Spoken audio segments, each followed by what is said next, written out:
الحمد لله نحمده ونستعينه ونستغفره ونؤمن به ونتوكل عليه ونعوذ بالله من شرور أنفسنا ومن سيئات أعمالنا من يهده الله فلا مضل له ومن يضلله فلا هادي له ونشهد أن لا إله إلا الله وحده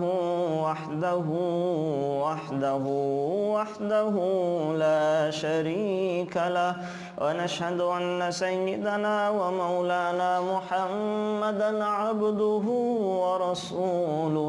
أعوذ بالله من الشيطان الرجيم. بسم الله الرحمن الرحيم.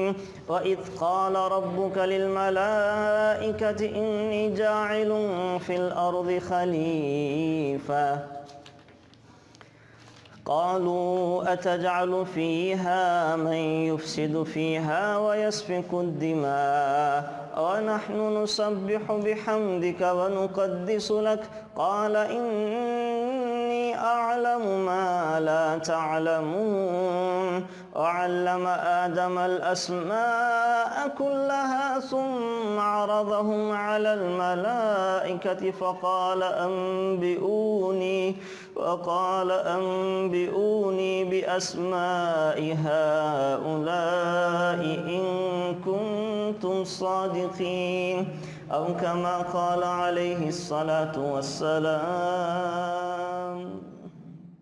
پہلے میں اپنا تعارف بھی کروا دوں. تعارف کروانا ایک مسنون عمل ہے تاکہ آپ کو بھی پتہ چلے کہ آپ کس سے پڑھ رہے ہیں، پڑھانے والا کیا ہے. عبداللہ بن مسعود رضی اللہ تعالیٰ عنہ فرمایا کرتے تھے، لوگوں دیکھ لیا کرو تم اپنا دین کس سے حاصل کر رہے ہو.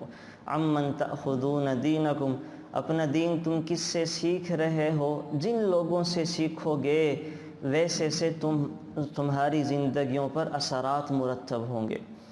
تو الحمدللہ میں نے حفظ بھی کیا اور 5 سالہ تجوید و قرات کا کورس بھی کیا، پھر 8 سالہ درس نظامی بھی کی، اور پھر تخصص فقہ کے اندر اسپیشلائزیشن جس کو مفتی کا کورس کہتے ہیں وہ بھی کیا. ساتھ یونیورسٹیوں کے اندر بھی پڑھا. پنجاب یونیورسٹی سے ایم فل بھی کیا، یہاں الحمدللہ ٹاپ بھی کیا. اور پھر اب اس کے بعد پڑھانے کا سلسلہ شروع ہوا. اب مدرسوں کے اندر بھی پڑھا رہا ہوں. وہاں پہ یہ تفسیر ہی میرا سبجیکٹ ہے. تفسیر پڑھاتا ہوں، فقہ پڑھاتا ہوں، احادیث پڑھاتا ہوں. اور الحمدللہ ITU انفارمیشن ٹیکنالوجی یونیورسٹی جو عرفہ ٹاور کے اندر یونیورسٹی ہے IT کی، تو وہاں میں پروفیسر بھی ہوں. وہاں بھی کچھ قرآن سے ریلیٹڈ فلسفہ قرآن، ٹرانسلیشن، اس حوالے سے کچھ چیزیں ہیں وہاں، وہ بھی پڑھا رہا ہوں. تو چونکہ عام طور پہ یہ دورہ تفسیر کروانے والے علماء نہیں ہوتے، مفتیان کرام نہیں ہوتے، خواتین کروا دیتی ہیں. تو ظاہر ہے بڑا فرق ہوتا ہے کہ خواتین کوئی تفسیر پڑھائیں اور علماء یا مفتیان کرام تفسیر پڑھائیں، تو ظاہر ہے بہت فرق ہوتا ہے. تو ہم نے انشاءاللہ کوشش کر کے یہیں پہ اس کو شروع کیا اور اس کو آگے بڑھائیں گے. سب سے پہلے تو آپ علم کے فضائل پتہ ہونے چاہیے. آپ لوگ یہاں پہ آئے ہیں، آپ کو پتہ ہو آپ کو کیا ملے گا، اور اللہ تعالیٰ کے ہاں آپ کا اس آنے کے اوپر کیا مقام و مرتبہ ہوگا. آپ علم حاصل کرنے جا رہے ہیں، قرآن کریم کا علم ہی اصل علم ہے، تو انسان کو پتہ ہونا چاہیے کہ اس کے اوپر کیا ملے گا. تو پہلے میں آپ کو ذرا علم کے فضائل تھوڑے سے بتا دوں.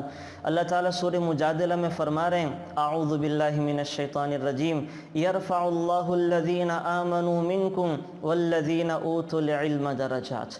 اللہ تعالیٰ نے ایمان والوں کے درجے بلند کر دیے ہیں، اور ایمان والوں میں سے ان لوگوں کے درجات کو بلند کر دیا جن کو اللہ تعالیٰ نے علم عطا کیا. عبداللہ بن مسعود رضی اللہ تعالیٰ عنہ راوی ہیں، فرماتے ہیں کہ اللہ تعالیٰ نے علماء کی فضیلت عام لوگوں سے 700 درجہ زیادہ بڑھا دی ہے. اللہ تعالیٰ نے علماء کی فضیلت عام لوگوں سے 700 درجہ زیادہ بڑھا دی ہے، اور ہر درجہ کے درمیان اتنی مسافت ہے جو 500 برس کے اندر طے ہو سکتی ہے. تو اللہ تعالیٰ نے علم والوں کے فضائل رکھے ہیں.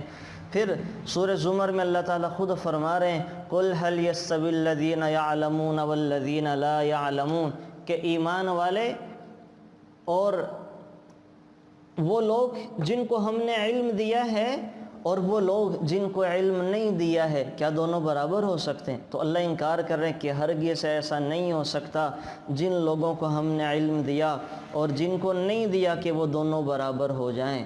تو قرآن کریم کے اندر اللہ تعالیٰ نے بہت سارے فضائل علم والوں کے بتائے ہیں، اور اللہ خود گواہی دے رہے ہیں۔ سب سے بلند آیت علم والوں کی فضیلت میں اللہ کہہ رہے ہیں انما یخشی اللہ من عبادہ العلماء، کہ اللہ تعالیٰ سے ڈرنے کا حق علم والے علماء ہی ادا کر سکتے ہیں۔ ظاہر ایک شخص کے پاس جتنا علم ہوگا وہ اللہ تعالیٰ سے اتنا ڈرے گا، اس کی طبیعت میں مزاج میں اتنا خوف ہوگا، اسے پتہ ہوگا اللہ ہیں کون، اللہ چاہتے کیا ہیں، اللہ ہم سے مانگتے کیا ہیں، ہم اللہ کو کیسے راضی کر سکتے ہیں۔ تو علم ہوگا تو اس کے اندر تقوی آئے گا، للہیت آئے گی، خوف پیدا ہوگا۔ تو اللہ خود گواہی دے رہے ہیں علم والوں کے لیے۔ پھر آپ کو پتہ ہے کہ آپ جو یہ علم سیکھنے جا رہے ہیں یہ سب سے بہترین صدقہ جاریہ، سب سے بہترین صدقہ جاریہ یہ علم بن سکتا ہے۔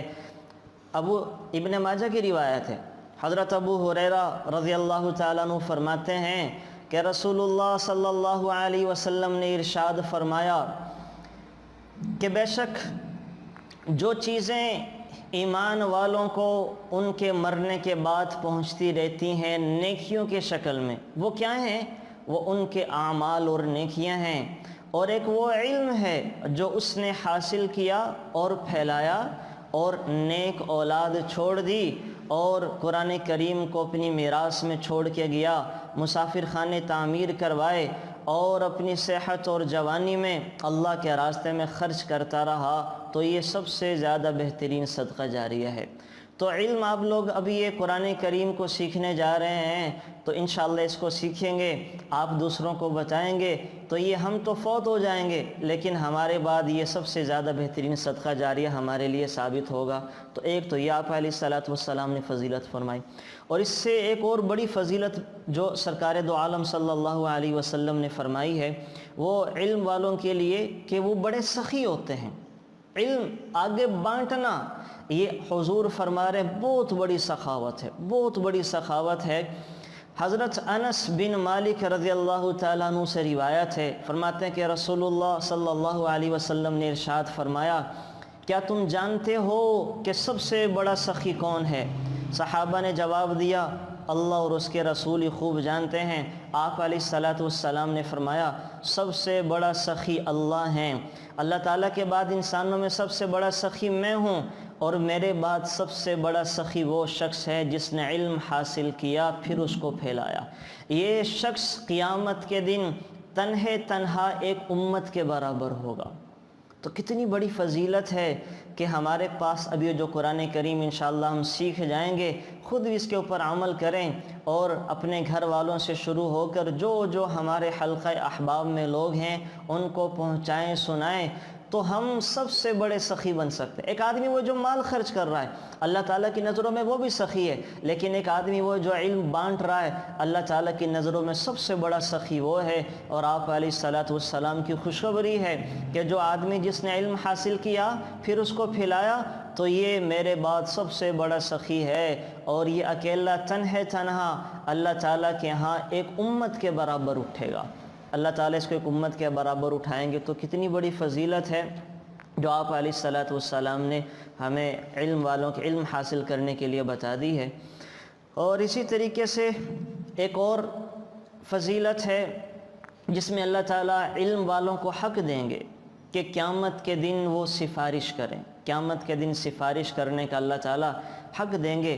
ابن ماجہ کی روایت ہے، حضرت عثمان بن عفان رضی اللہ تعالیٰ عنہ نقل کرتے ہیں کہ رسول اللہ صلی اللہ علیہ وسلم نے ارشاد فرمایا قیامت کے روز 3 قسم کی جماعتیں سفارش کریں گے۔ 3 قسم کے لوگ ہیں جو اللہ کے یہاں سفارشی بن کر آئیں گے۔ ایک انبیاء، نمبر 2 علماء، اور نمبر 3 شہداء۔ یہ 3 لوگ ہوں گے جو اللہ کے یہاں سفارشی بن کر آئیں گے۔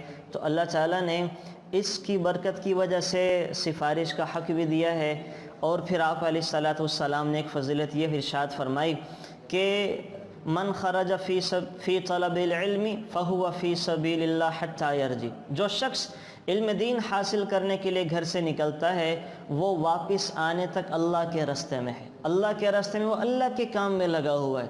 تو جتنے فضائل آپ لوگ گھر سے نکلے ہیں، یہ علم حاصل کرنے کے لیے آئے ہیں، تو آپ اللہ کے راستے میں ہیں، اور جتنے فضائل قرآن کریم میں اللہ کے راستے کے والوں کے ہیں وہ سب فضائل آپ کو ملیں گے۔ آپ علیہ الصلوۃ والسلام نے فرمایا جب انسان علم حاصل کرنے کے لیے گھر سے نکلتا ہے تو بلوں میں چیونٹیاں اور ہواؤں میں پرندے اور جنگل کے اندر درندے اس کے لیے استغفار کرتے رہتے ہیں، اور فرشتے اپنے پروں کو بچھا لیتے ہیں، یعنی ریڈ کارپیٹڈ ایک VIP لوگوں کے لیے بچھایا جاتا ہے۔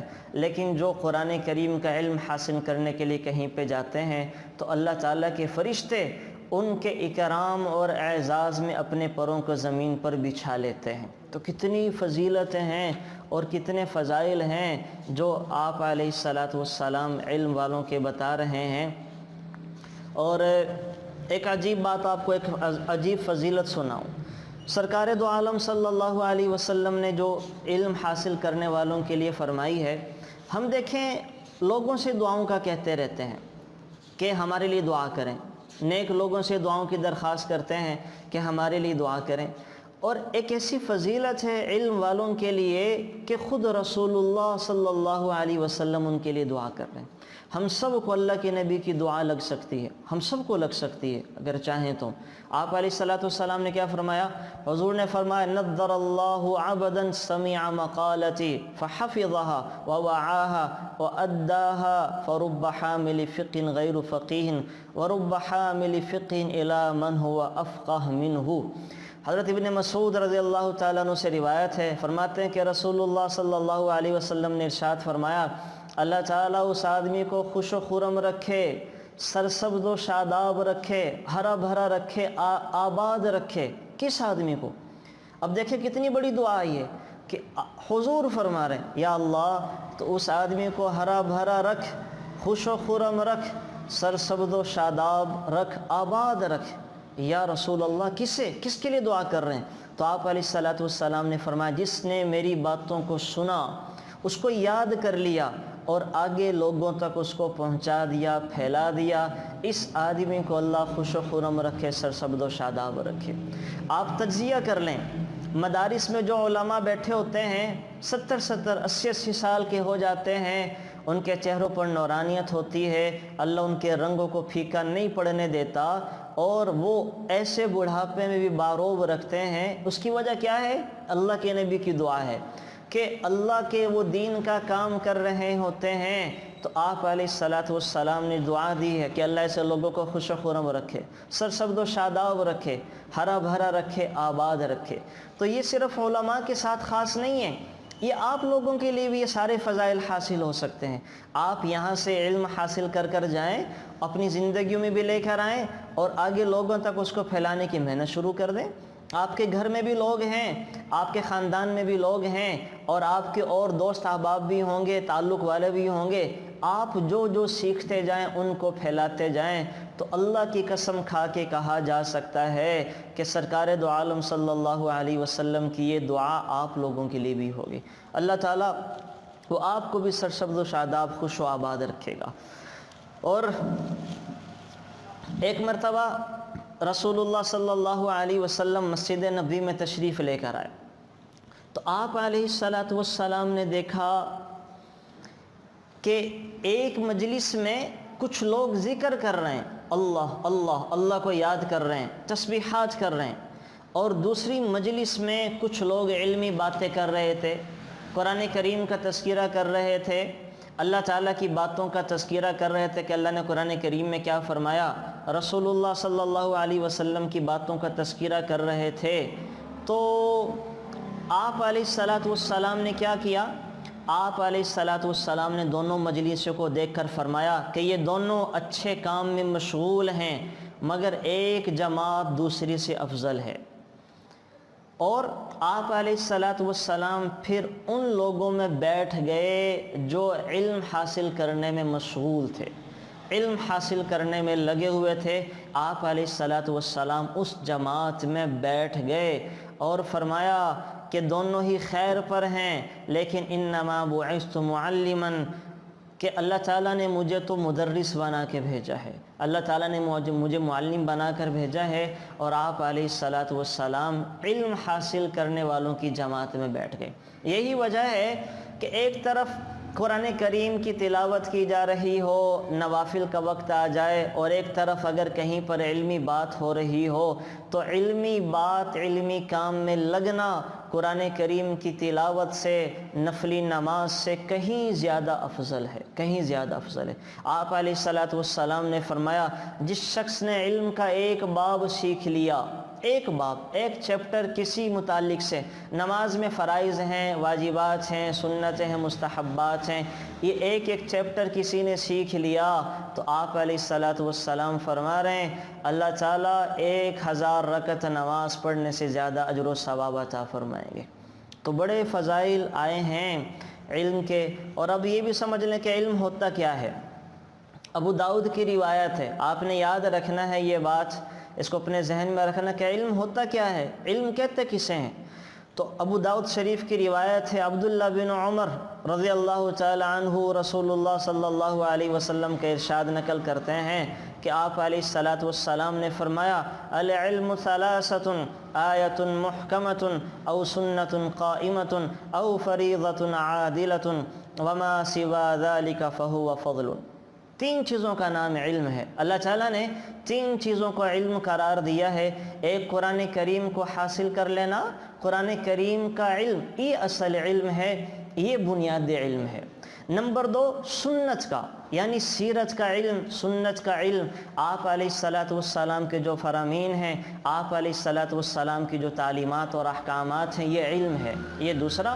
اور نمبر 3 فقہ کا علم، فقہ اور اصول فقہ، جس سے پتہ چلے گا ہماری زندگی کیسے گزرے گی، ہمارے شب و روز کیسے گزریں گے، ہم نے کاروبار کرنا ہے تو کیسے کرنا ہے، ہم نے شادی بیاہ کرنی ہے تو کیسے کرنی ہے، خوشیاں کیسے منانی ہیں، غمیوں کے کیا احکامات ہیں، یہ سب کچھ ہمیں فقہ سے جا کے پتہ چلے گا۔ فقہ کا علم ہمیں یہ بتائے گا کہ یہ نماز کیسے پڑھنی ہے، روزہ کب سے شروع ہوگا، کب ختم ہوگا، زکوٰۃ کس کس کے اوپر فرض ہے، کن کو دینی ہے، زکوٰۃ کا معیار نصاب کیا ہے، اور جناب حج کب کرنا ہے، کب نہیں کرنا ہے، کن حالات میں حج پر جا سکتے ہیں، کن حالات میں حج پر نہیں جا سکتے، یہ ساری معلومات ہمیں فقہ سے پتہ چلیں گی۔ تو 3 چیزوں کا نام علم ہے، قرآن کریم کا، نمبر 2 سنت کا، نمبر 3 فقہ اور اصول فقہ۔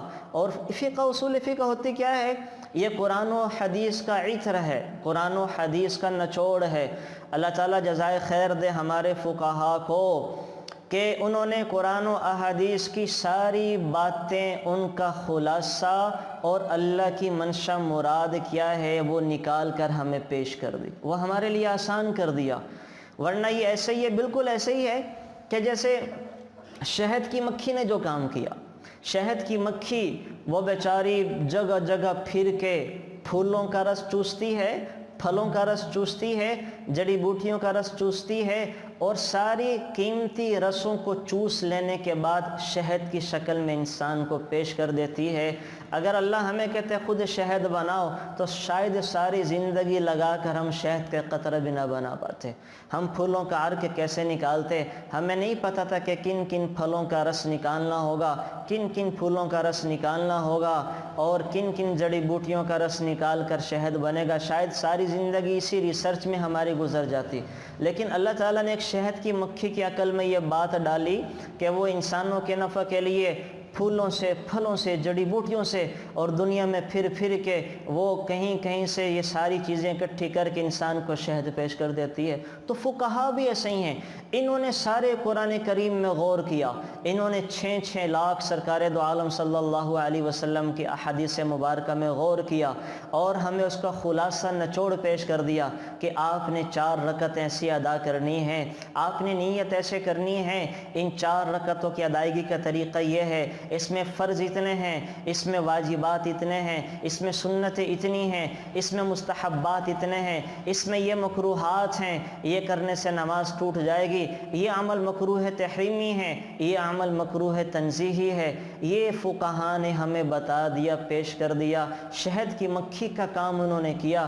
اسی لیے سرکار دو عالم صلی اللہ علیہ وسلم نے فرمایا فقیہ واحد اشد علی الشیطان من الف عابد، ایک فقیہ، ایک مفتی، ایک فقیہ جس کو اللہ نے فقہ کا علم دیا، یہ شیطان پر 1000 عبادت گزاروں سے زیادہ بھاری ہوتا ہے۔ 1000 عبادت گزار ایک طرف ہیں اور ایک مفتی، ایک فقیہ ایک طرف ہے، تو شیطان کو اس مفتی اور فقیہ سے خطرہ ہوگا، عبادت گزاروں سے خطرہ نہیں ہوگا، کہ اس کو پتہ ہے یہ لوگوں کو راہ راست پر لے آئے گا، یہ لوگوں کو گمراہ ہونے سے بچا لے گا، یہ لوگوں کے گھروں کو ٹوٹنے سے بچا لے گا، اس کے پاس ہر مسئلے کا حل ہوگا۔ اس وجہ سے شیطان کے دل میں جتنا خوف اللہ نے ایک فقیہ کا ڈال دیا، کسی شخص کا نہیں ڈالا ہے۔ تو یہ سارے فضائل، اس بات کو بتانے کا مقصد یہ تھا کہ ہم یہ سائنس کا جو علم ہے اور میتھ کا جو علم ہے، آرٹس کا جو علم ہے، یہ علم نہیں ہے، یہ فن ہے، فن۔ یہ اللہ تعالیٰ نے ہمیں معاش کمانے کے طریقے اور گرو بتائے ہیں، تو علم جو ہے جس کے ذریعے سے انسان اللہ تک پہنچ سکتا ہے، اللہ تک رسائی حاصل کر سکتا ہے، وہ ان 3 چیزوں کا نام علم ہے: قرآن کریم کا علم اور احادیث مبارکہ کا علم، نمبر 3 فقہ اور اصول فقہ کا علم۔ تو ماشاءاللہ آپ یہ ساری چیزیں سیکھنے جا رہے ہیں، انشاءاللہ قرآن کریم کے جو حالات، احکامات ہیں وہ بھی آپ کو بتائیں گے، سنت کی باتیں بھی آپ کو انشاءاللہ بتائیں گے، ساتھ ساتھ فقہ، اصول فقہ کا علم بھی انشاءاللہ آپ کو یہاں پہ وہ ہم سکھاتے چلے جائیں گے۔ تو یہ تو ہوگا علم کے فضائل۔ اب اگلی بات آپ سمجھ لیں، ہم مقصودی بات شروع کرنے سے پہلے کہ ہم جو قرآن کریم کی طرف آئیں، سورہ فاتحہ اور قرآن کریم کے حقوق کتنے ہیں، آپ میرے پیچھے پیچھے ایک دعا پڑھ لیں۔ یہ دعا ہر ہمارے بزرگ اپنی کتاب شروع کرنے سے پہلے اپنے شاگردوں کو پڑھایا کرتے تھے، ان کو بتایا کرتے تھے تاکہ اللہ تعالیٰ آسانی پیدا فرما دیں۔ تو آپ بھی میرے پیچھے پیچھے پڑھ لیں گے، میں دہراتا ہوں، آپ دہراتے جائیں۔ ربی یسر ولا تعسر وتممہ بالخیر وبک نستعین یا فتاح یا فتاح یا علیم۔ اس کا ترجمہ ہے ربی یسر، اے اللہ اس علم کے پڑھنے کو میرے لیے آسان کر دے، ولا تعسر، اے اللہ اس علم کو سیکھنے میں مجھے کسی مشکل کا شکار نہ بنا، وتممہ بالخیر، یا اللہ اس کو خیر و عافیت کے ساتھ پایا تکمیل تک پہنچانے کی توفیق عطا فرما، وبک نستعین، اے اللہ ہم تیری ہی توفیق اور مدد سے اس کو سیکھ سکتے ہیں، اس تک پہنچ سکتے ہیں، یا فتاح یا فتاح یا علیم، اے سینوں کو کھولنے والی ذات تو میرے سینے کو بھی کھول دے تاکہ تیرا یہ علم میرے سینے کے اندر سما سکے، یا علیم، اے علم رکھنے والی ذات مجھے بھی اپنے علم میں سے کچھ علم عطا فرما، مجھے بھی علم کا حصہ عطا فرما۔ تو یہ اس دعا کا مطلب ہے، اور یہ دعا جو ہے وہ انشاءاللہ بڑی نافع ہوتی ہے۔ کسی بھی طرح سے قرآن کریم پڑھنے سے پہلے ہمیں اس کو پڑھ لینا چاہیے، یا کوئی بھی کتاب ہم شروع کرنے لگیں تو اس دعا کو ہمیں پڑھ لینا چاہیے۔ اب اگلی بات آپ یہ سمجھیں کہ ہر چیز کے حقوق ہوتے ہیں۔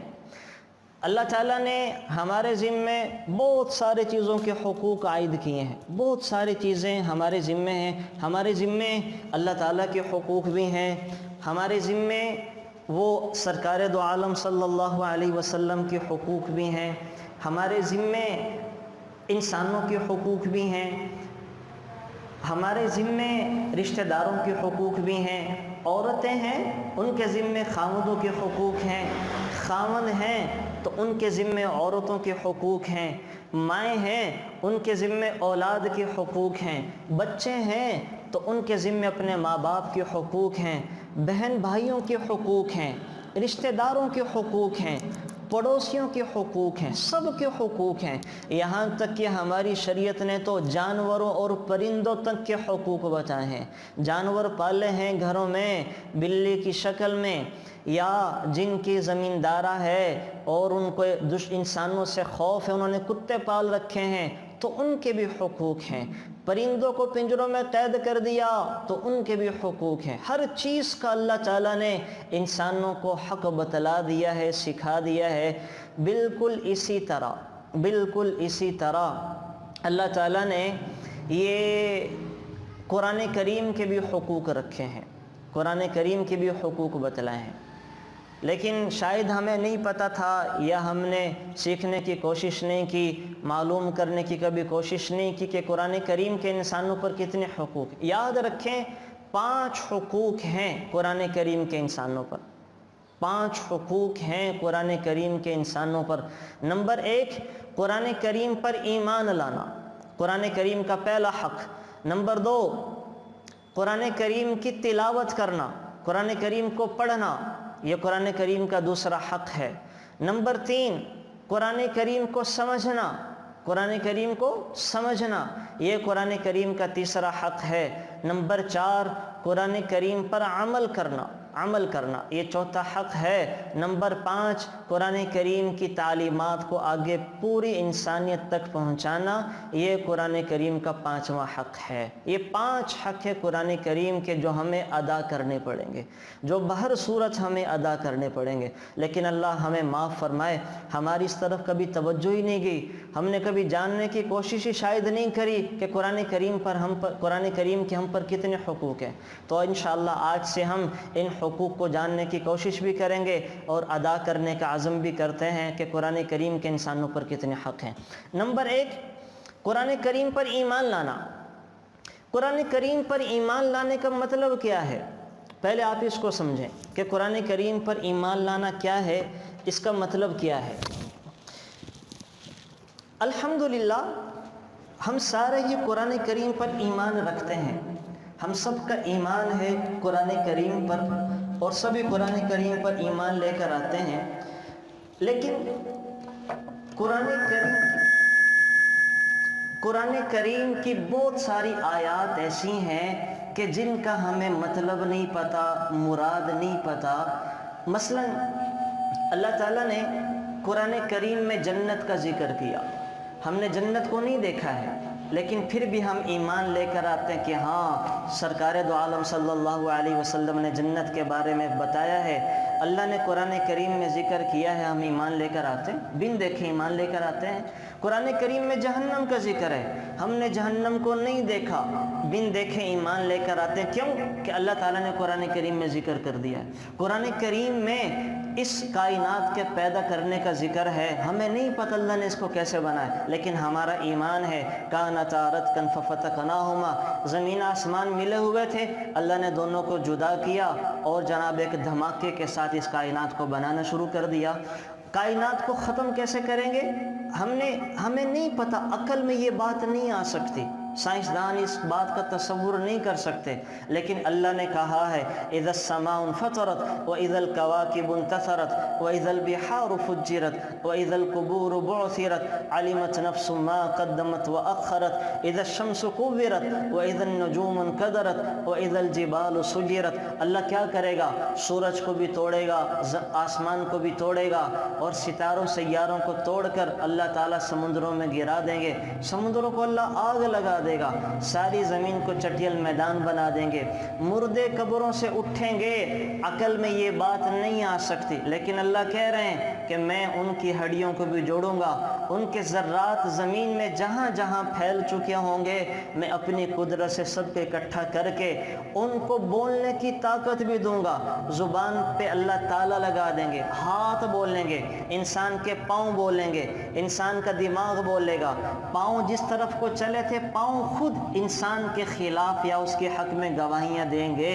تو اللہ یہ اب ہم نے دیکھا نہیں ہے، عقل میں یہ بات آتی کوئی نہیں ہے، لیکن ہم نے کیا کیا ہے؟ ہم ایمان لے کر آئے، ہم نے پڑھا، ہم ایمان لے کر آئے کہ ہاں یا اللہ جو تو نے کہا ہے بالکل یہ برحق ہے، سچ ہے، ہماری عقل میں آئے یا نہ آئے ہم نے اس کو پر ایمان لے کر آنا ہے۔ یہ ہے قرآن کریم پر ایمان لانا۔ قرآن کریم میں اللہ تعالیٰ فرما رہے ہیں ثم استوى علی العرش، اللہ تعالیٰ نے زمین آسمان بنائی اور عرش کے اوپر جلوہ فروز ہو گئے۔ اب سوال پیدا ہوتا ہے کہ اللہ عرش کے اوپر کیسے بیٹھے ہوئے ہیں؟ اللہ کی بیٹھنے کی کیفیت کیسی ہے، اللہ بیٹھ کر کیا کر رہے ہیں؟ تو ہم نے کیا کرنا ہے؟ امام مالک رحمۃ اللہ علیہ سے سوال کیا گیا کہ اس آیت کا مطلب کیا ہے، کیا مطلب ہے؟ حالانکہ اللہ نے آگے خود اتار دی قرآن کریم میں سے صورت میں۔ اصل میں یہاں پہ یہ تنگ کرتا نہیں جانا پڑے گا۔ اللہ تعالیٰ نے آیت اتار دی، وَالرَّاسِخُونَ فِي الْعِلْمِ يَقُولُونَ آمَنَّا بِهِ، کہ جن لوگوں کو میں نے علم کے اندر پختگی عطا کی ہے، راسخ فی العلم ہیں، وہ بھی کہتے ہیں آمنا بھی، یا اللہ بس ہم تیری بات کے اوپر ایمان لے کر آئے، ہماری عقل میں آئے یا نہ آئے ہم ایمان لے کر آتے ہیں۔ تو امام مالک رحمۃ اللہ علیہ سے سوال کیا گیا کہ اللہ تعالیٰ عرش کے اوپر کیسے جلوہ فروز ہیں، تو امام مالک کا یہ جواب یاد رکھیں، اور قرآن کریم کی ان آیات کے بارے میں کہ جن تک عقل کی رسائی نہیں ہے، جن تک انسانی عقل نہیں پہنچ سکتی، سمجھنے سے قاصر ہے، تو امام مالک کی یہ بات آپ لوگوں نے یاد رکھنی ہے۔ انہوں نے فرمایا کہ الاستواء معلوم، ہمیں یہ پتہ ہے قرآن کریم کی روشنی میں کہ اللہ عرش کے اوپر جلوہ فروز ہے، بس اتنا پتہ ہے۔ والکیفیت مجہول، اور اللہ کے عرش پر بیٹھنے کی، جلوہ افروز ہونے کی کیفیت کیا ہے، کیسے بیٹھے ہیں، کس حالت میں ہیں، اس کا ہمیں علم نہیں ہے، یہ ہمیں نہیں پتہ ہے۔ والسؤال عنہ بدعۃ، اور اس بارے میں سوال کرنا کہ اللہ کیسے بیٹھے ہیں، اللہ کیا کر رہے ہیں، اس بارے میں سوال کرنا بھی جائز نہیں ہے، یہ حرام ہے، حرام۔ تو یہی وجہ ہے کہ قرآن کریم کی بہت ساری آیات ہیں جن کو متشابہات کہتے ہیں، حروف مقطعات ہیں، الف لام میم صاد، حا میم عین سین قاف، الف لام میم، ان کا مطلب اللہ نے کسی کو بھی نہیں بتایا، کسی کو بھی ان کا مطلب نہیں پتا، بس ہم نے کیا کرنا ہے، ایمان لے کر آنا ہے کہ اللہ ہاں ہم ایمان لے کر آئیں، ہم ایمان لے کر آئیں، بن دیکھے جو تو نے کہا ہے، تیری آیات پر یقین رکھتے ہیں، جو تو نے قرآن کے اندر فرما دیا، ہمیں سمجھ میں آئے نہ آئے، ہماری چھوٹی چھوٹی عقلوں میں آئے نہ آئے، ہم اس کے اوپر ایمان لے کر آتے ہیں۔ یہ ہوتا ہے ایمان، قرآن کریم پر ایمان لانا۔ اور اس کی میں آپ کو عجیب مثال سناؤں، ایمان بالغیب کہتے کسے ہیں؟ جب سرکار دو عالم صلی اللہ علیہ وسلم معراج پر تشریف لے کر گئے ہیں، اور ایک ہی رات میں معراج سے واپسی بھی ہو گئی، بیت اللہ سے بیت المقدس کا سفر، وہاں سے پھر 7 آسمانوں کا سفر، پھر سدرۃ المنتہا کا سفر، پھر اللہ کے عرش کا سفر، اللہ سے ملاقات، اور اسی رات میں پھر واپسی، یہ سارا انسانی عقل میں نہیں آ سکتا۔ سرکار دو عالم صلی اللہ علیہ وسلم جس بستر کو گرم چھوڑ کر گئے تھے، سردیوں کے دن تھے، جب واپس آئے ہیں تو آپ علیہ السلام کا بستر ویسے کہ ویسا گرم تھا۔ اللہ تعالیٰ نے وقت کو اپنے نبی کے لیے روک لیا۔ اب آپ علیہ السلام حضرت خدیجہ کو آ کر یہ سارا واقعہ سنا رہے ہیں کہ اللہ تعالیٰ نے مجھے ایک ہی رات میں یہ معراج کروا دی، سب کچھ کیا۔ تو حضرت خدیجہ کہنے لگی آپ لوگوں کو نہ بتائیے گا، لوگ آپ کی بات کی تردید کریں گے، لوگوں کی عقلوں میں یہ بات نہیں آئے گی، آپ کو جھٹلائیں گے۔ لیکن آپ علیہ السلام نے فرمایا کہ میں تو لوگوں کو بتاؤں گا، میں تو لوگوں کو بتاؤں گا۔ آپ نے جا کے یہ سارا واقعہ لوگوں کو سنایا، تو اس مجمع میں سے ایک آدمی دوڑا ابو بکر صدیق کے پاس گیا۔ وہ کیوں گیا؟ کہ اس کو پتہ تھا کہ ابو بکر صدیق اور محمد صلی اللہ علیہ وسلم میں بڑی گہری دوستی ہے، تو آج یہ موقع ہے، معاذ اللہ محمد صلی اللہ علیہ وسلم اور ابو بکر کی دوستی کو ختم کرنے کا بہترین موقع ہے۔ جب یہ میں بات ابو بکر کو بتاؤں گا کہ محمد ایسے ایسے کہہ رہے ہیں، تو ابو بکر بھی سمجھیں گے یہ تو جھوٹ ہے، یہ تو فراڈ ہے، اور یہ تو وہ اللہ تعالیٰ کے اوپر بہتان باندھ رہے ہیں۔ یہ بات تو عقل میں آ ہی نہیں سکتی کہ ایک آدمی ایک ہی رات میں اتنا لمبا سفر کر واپس بھی آ جائے۔ تو آج بہترین موقع ہے ابو بکر صدیق اور محمد کی دوستی کو ختم کرنے کا۔ اب وہ آدمی ابو بکر صدیق کے پاس آیا اور آ کر کہنے لگا آپ کی کیا رائے ہے ایسے شخص کے بارے میں جو یہ دعویٰ کرے کہ میں ایک ہی رات میں بیت اللہ سے بیت المقدس چلا گیا، اور بیت المقدس سے 7 آسمانوں کی سیر بھی کر کے آ گیا، جنت بھی دیکھی، جہنم کے مناظر بھی دیکھے، اور اللہ سے ملاقات بھی کی ہے، اور واپس بھی اسی رات میں آ گیا، کیا رائے ہے آپ کے ایسے شخص کے بارے میں؟ ابوبکر صدیق نے سوال کیا یہ کہنے والا کون ہے، یہ کون کہہ رہا ہے؟ تو اس آدمی نے جواب دیا یہ کہنے والے تمہارے دوست محمد ہیں صلی اللہ علیہ وسلم۔ ابوبکر نے کہا اچھا اگر یہ محمد ہیں صلی اللہ علیہ وسلم تو انہوں نے سچ کہا ہے، انہوں نے سچ کہا ہے، انہوں نے ایسا ہی کیا ہوگا، انہوں نے ایسا ہی کیا ہوگا۔ یہاں سے پھر جو ہے وہ ابوبکر صدیق کا لقب پڑا ابوبکر صدیق۔ صدیق کا مطلب ہوتا ہے ہر چیز میں آپ علیہ الصلاۃ والسلام کی تصدیق کرنے والے۔ پھر آپ علیہ الصلاۃ والسلام نے ابوبکر کو لقب بھی دیا صدیق کا، ہر چیز میں تصدیق کرنے والے۔ ان کی عقل میں حضور کی بات آتی تھی یا نہیں آتی تھی، لیکن آپ علیہ الصلاۃ والسلام کی بات کو فالو کر تصدیق کر دیا کرتے تھے۔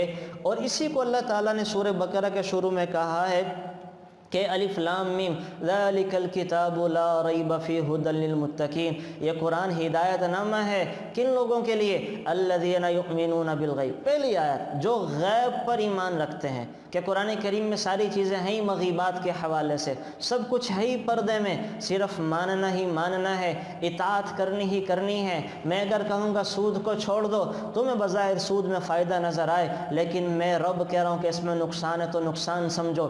میں رب کہہ رہا ہوں کہ جہنم کی آگ بڑی خطرناک ہے تو یقین کرو۔ میں رب کہہ رہا ہوں کہ جنت کی نعمتیں بڑی شاندار ہیں تو یقین کرو۔ میں رب کہہ رہا ہوں کہ جاسوسی کو چھوڑ دو تو چھوڑ دو۔ میں رب کہہ رہا ہوں کہ بہتان تراشی کو چھوڑ دو تو تم چھوڑ دو۔ میں رب کہہ رہا ہوں کہ تم غیبتیں کرنے کو چھوڑ دو، تمہارا نقصان ہے تو تم چھوڑ دو۔ میں رب کہہ رہا ہوں جیسے سے بھی حالات ہو تم نماز کو ادا کرو تو تم ادا کرو، اسی میں تمہارا فائدہ ہے۔ ان چیزوں کو سمجھ میں آئے نہ آئے، بس اللہ کی بات پر یقین رکھنا، یہ ہے ایمان بالغیب۔ یہ قرآن کریم کا پہلا تقاضا ہے کہ قرآن کریم پر ایمان لانا۔ اس میں بڑے بڑے پھسل جاتے ہیں، بڑے پھسل گئے۔ ہمارے بر صغیر کے جو ہمیں انگریزی تعلیم لانے والے سر سید احمد خان ہیں، وہ پھسل گیا، اتنا ذہین قابل آدمی، لیکن وحی کے مقابلے میں عقل کا استعمال کیا اور اس نے قرآن کریم کے سارے معجزوں کا انکار کر دیا۔ اس نے جنت کا انکار کر دیا۔ اس نے کہا جنت کوئی ایک نعمتوں کی جگہ نہیں ہے، جہنم کوئی اللہ کا عذاب خانہ نہیں ہے۔ آپ علیہ الصلاۃ والسلام کے سارے معجزوں کا انکار کر دیا کہ کوئی نہیں۔ آپ علیہ الصلاۃ والسلام نے چاند کے 2 ٹکڑے کیے، تو اس نے قرآن کریم میں تعویل کرنا شروع کر دی۔ اس نے کہا دنیا میں خوشی کا نام جنت ہے اور دنیا کے اندر غمی کا نام جہنم ہے۔ اس نے اس طرح کی تعویلات کی۔ اب کتنا بڑا آدمی تھا، لیکن قرآن کے مقابلے میں عقل کے گھوڑوں کو دوڑایا تو اللہ تعالیٰ نے گمراہ کر دیا۔ مسلمانوں کے کام بھی آیا، لیکن گمراہی کے گڑھے کے اندر ڈل گیا اور وہ نیچری فرقے کا ایک الگ سے غلط فرقے کی بنیاد رکھ کے چلا گیا۔ تو وہ سارے لوگ ہیں کہ جو قرآن کریم پر ایمان لے کر نہیں آئے، مسلمان ہو کر بھی آیات کو نہیں سمجھا، آیات میں اپنی مرضی کے مطالب نکالے ہیں، اللہ نے گمراہ کر دیا۔ تو بہرحال پہلا کام قرآن کریم پر ایمان لانا، تو الحمدللہ وہ ہم سب رکھتے ہیں، ہمارا سب کا قرآن کریم پر ایمان ہے۔ نمبر 2 جو قرآن کریم کا حق ہے وہ قرآن کریم کی تلاوت کرنا، قرآن کریم کو پڑھنا۔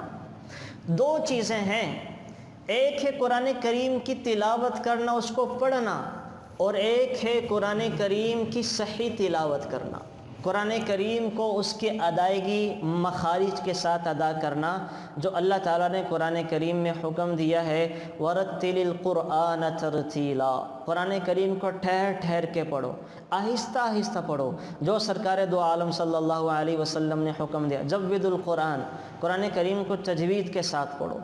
تو قرآن کریم کو پڑھنا، تلاوت کرنا الگ سے حکم ہے، اور قرآن کریم کی صحیح تلاوت کرنا ادائیگی مخارج کے ساتھ الگ سے حکم ہے۔ اب دونوں چیزوں پر میں تھوڑی تھوڑی بات کرتا ہوں۔ قرآن کریم کی تلاوت کرنا رمضان میں تو پورے قرآن کریم میں سرکار دو عالم صلی اللہ علیہ وسلم کا معمول تھا کہ حضرت جبرائیل علیہ السلام کے ساتھ ایک دور کیا کرتے تھے، اور آخری رمضان میں آپ نے 2 قرآن کریم کا دور کیا۔ تو رمضان میں تو اس کو پڑھنا، اور ہمارے بزرگوں کا معمول، حضرت عثمان غنی کا معمول تھا، حضرت عثمان غنی رضی اللہ تعالیٰ عنہ، وہ روزانہ رات کو پورے قرآن کریم کی تلاوت کیا کرتے تھے، پوری رات میں روزانہ۔ رمضان میں تو پھر ہمارے ائمہ امام اعظم ابو حنیفہ رحمۃ اللہ علیہ کے بارے میں 61 قرآن کریم ہیں، ایک دن کا قرآن، ایک رات کا قرآن، ایک تراویح کا قرآن، 30 روزے ہوتے تو 61 قرآن کریم پڑھ لیا کرتے تھے۔ تو رمضان میں تو ہم کرتے ہی ہیں، لیکن عام دنوں میں بھی، عام دنوں میں کم از کم ایک سال کے اندر قرآن کریم کی تلاوت کرنا، علماء نے لکھا ہے قرآن کریم کا حق ہے۔ جس نے ایک سال میں بھی قرآن کریم کو نہیں مکمل کیا، اس نے قرآن کا حق ادا نہیں کیا، قرآن کریم کے حق کی ادائیگی میں اس نے حق تلفی کی۔ تو کم از کم معمول تو یہ ہونا چاہیے کہ ہم ہر مہینے میں ایک قرآن کریم مکمل کریں، روزانہ ایک پارے کی تلاوت کرنا، ایک مہینے میں قرآن کریم ہو جائے گا۔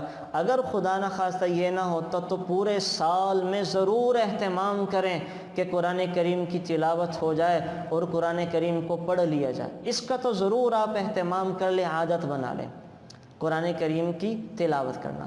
نمبر 2 کام، قرآن کریم کی صحیح تلاوت کرنا۔ آپ میں سے بہت سارے لوگوں نے قرآن کریم کی تلاوت کی ہوگی، کرتے ہوں گے، انشاءاللہ رمضان میں اب کریں گے بھی، لیکن صحیح تلاوت سیکھی نہیں ہوگی۔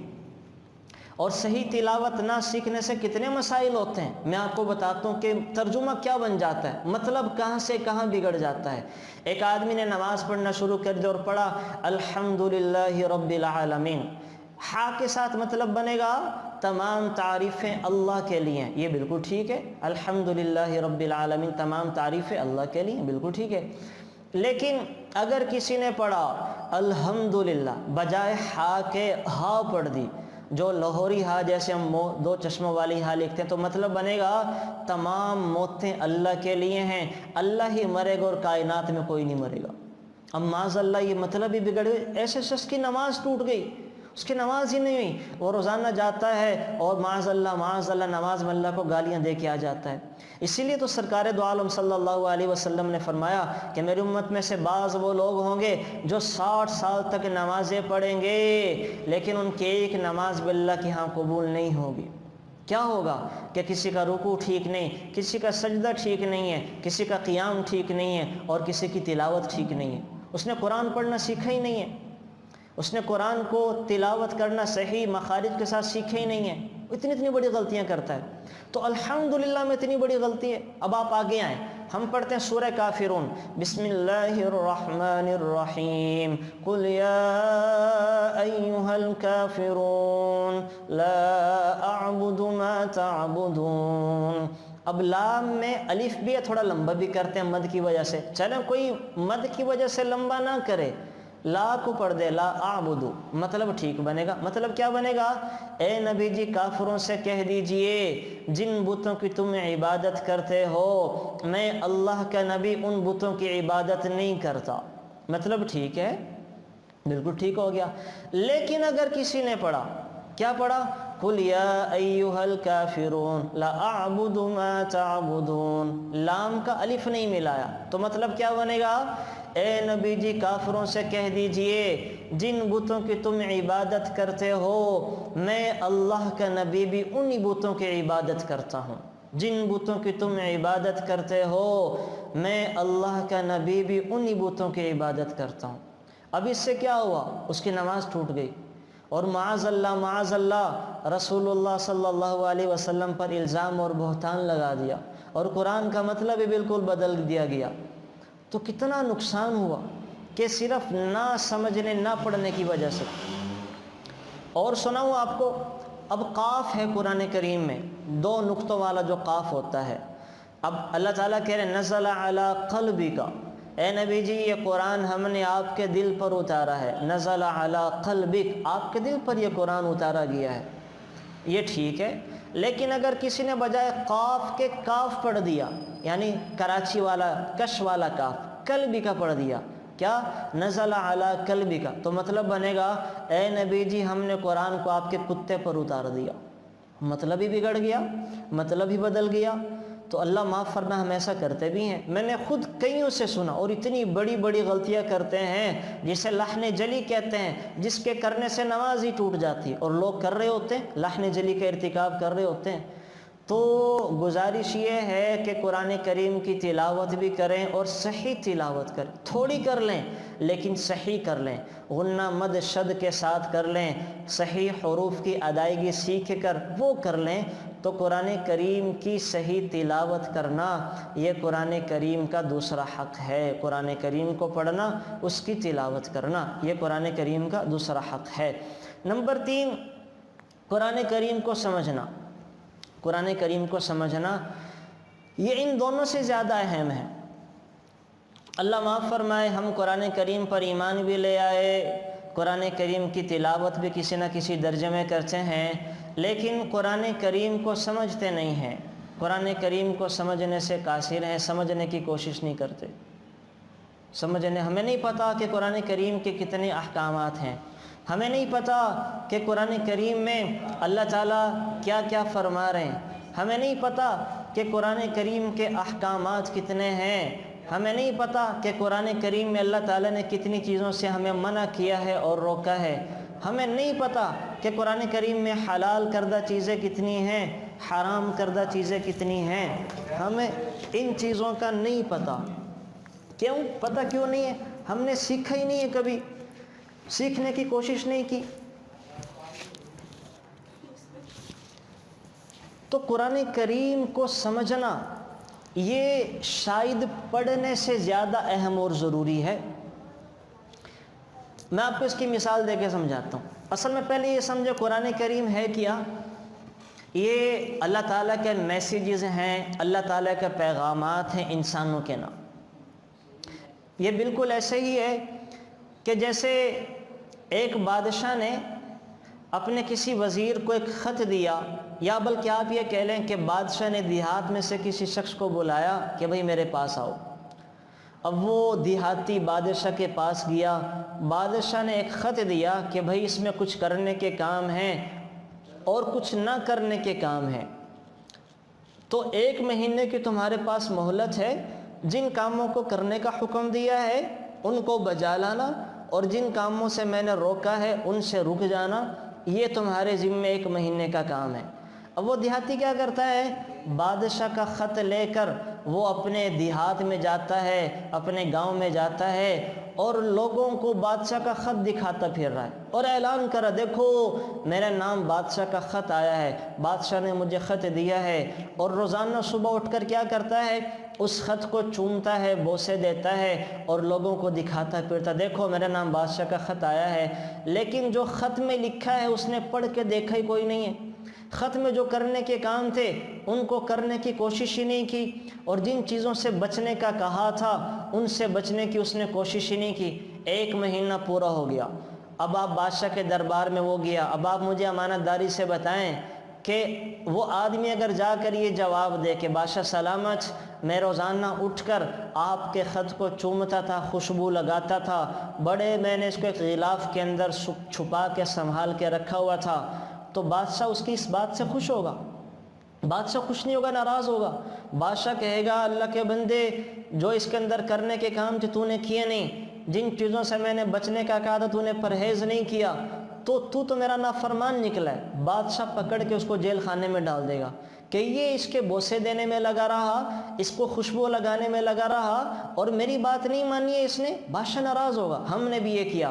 اللہ تعالیٰ نے ہمیں ایک پیغام، ہدایت نامہ قرآن کریم کی شکل میں دیا تھا، ہم نے بڑے عمدہ قسم کے اس کے غلاف بنائے، اس کے جلدان بنائے، اونچی جگہوں میں طاقتوں میں سنبھال کے رکھا، برکت کے لیے استعمال کیا، بچیوں کی شادی کے موقع پر قرآن کریم کا سایہ کیا، اس کے نام کی قسمیں کھائی، لیکن روزانہ پڑھ کے نہیں دیکھتے تھے، کبھی کبھی اٹھا کے اس کو بوسے بھی دیے، آنکھوں اور ماتھوں پر بھی لگایا، لیکن کبھی یہ ہمت نہیں کرتے تھے کہ قرآن کریم کے اندر اللہ فرما کیا رہے ہیں، اس کے اندر احکامات کتنے ہیں، اس کے اندر نہ کرنے کے کام کتنے ہیں۔ تو اس طرح جب ہماری زندگی کا وقت پورا ہوگا، اللہ ہم سے پوچھے گا، میرے بندے میں نے تمہارے نام اپنا پیغام چھوڑا تھا، میں نے تمہیں ایک میسج دیا تھا، پیغام چھوڑا تھا، میسج دیا تھا، میرے پیغام کو کتنا سمجھا، اس پر کتنا عمل کیا، اس کو کتنا سمجھ کر آئے ہو۔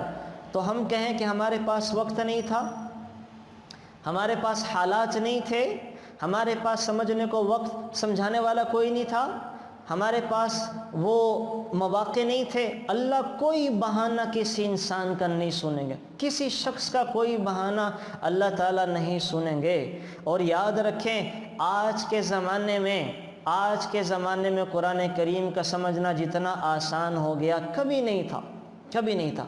آج تو ہر چیز کیلکولیٹ ہو گئی ہے۔